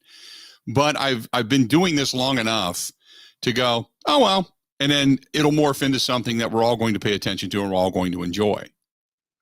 I think this is loaded with pitfalls, and it's going to be navigating the pitfalls as to whether or not this actually succeeds in an incredibly positive way and is beneficial to not only the student athlete, but the institutions, or it is going to become a cesspool of dirt and money and just, what would normally be violations, but with no NCAA to govern. It's like, who cares? Just so many different things that I'm kind of like, ooh, this could either become something really beneficial or the absolute wild, wild west. And we're going to see just crazy, stupid things. And it is going to just completely implode college athletics. One of the two. But the bottom line is, okay, let's be real here. The bottom line is, for you and I, Ben, this is great. Because if it turns out to be great, it's great for us. If it turns out to be nothing but sex and drugs and money and sports, it's great for us. Doesn't matter. Either way, we're going to talk about it. Stay tuned. We're going to wrap things up. Coming up next on the Bill Michaels Show.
the Bimini top on the boat. And if you're looking for the best canvas upholstery, maybe even boat cover provider in the state of Wisconsin, none better than my buddy Dwayne. Dwayne's CoverItAll.com up in Wausau. 715-870-2119. 715-870-2119. Been with us a long time, does a lot of our stuff for our on-site events, our Fisher House ride, everything. Go to Dwayne's, D-U-A-N-E-S, Dwayne'sCoverItAll.com. That is Dwayne'sCoverItAll.com, or call him direct. If you need anything as a business owner, maybe you need a canvas or something out in front of your business, your boat cover, whatever it happens to be, office furniture, you name it, 715-870-2119. Now, we've got even more breaking news. Kevin Durant wants out of Brooklyn. Shocking? I think not. After everybody wanted to go to Brooklyn, James Harden wanted to be there. KD wanted to be there. Kyrie wanted to be there. Everybody wanted to be there. Nobody wants to be there anymore. They all went out. Kevin Durant is now saying he wants a trade. He wants to be traded away from Brooklyn. Really? Damn straight. Kevin Durant's biggest mistake was he had to get out of Golden State. Oh, my God. They didn't treat me right there. Yeah. What's that got him? What's that got him? I love when some of these guys that just think they're so much bigger than what they are fail. I think we all take a little bit of an enjoyment in that. Correct me if I'm wrong, Ben. We all take enjoyment in that. More, I definitely specifically, some more than others, but overall, yes. Yeah. Just the failure, the stench of failure. Just love it. So Kevin Durant now says he has requested a trade out of Brooklyn, according to sources telling The Athletic. Sham Sharina saying that and tweeting it out. So there you go. I mean, lost in all this, the Live has gotten news dumped into oblivion today, which I think is the best development that could have ever come. It has, but also the Live Tour has also had a ton of negative press today, as the family members, those that were victims of 9/11, have spoke out heavily in a news conference against the Live Tour today, which is supposed to be, getting underway in Oregon. So I think that's I think that's part of, granted, the Live Tour is not getting any publicity. So I get that. But I know that Sergio Garcia, Lee Westwood, and a bunch of others, they're hoping that this Live Tour does not affect their Ryder Cup status. They want to play for the Ryder Cup too. And they're saying, well, we should be allowed to play for the Ryder Cup as well. Now we'll see if that actually happens. But in the meantime, you're at the TPC Deer Run in Illinois, and that tournament is in progress.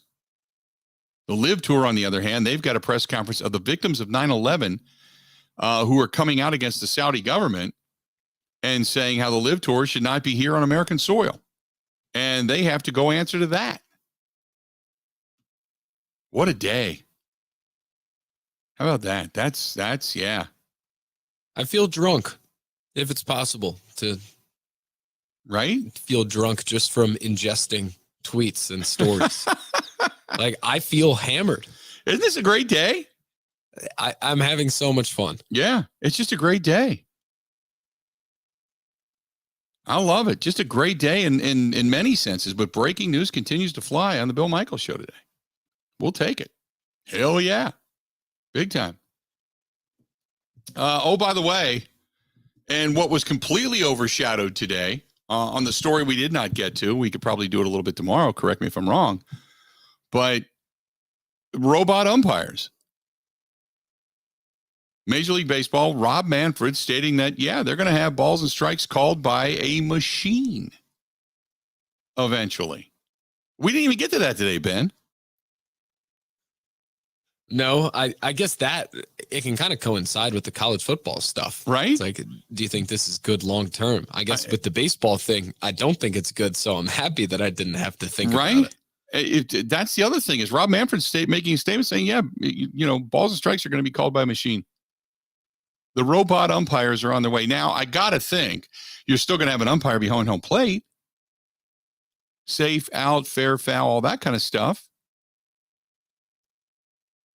But yeah, it lost in today's shuffle was that announcement as well. It's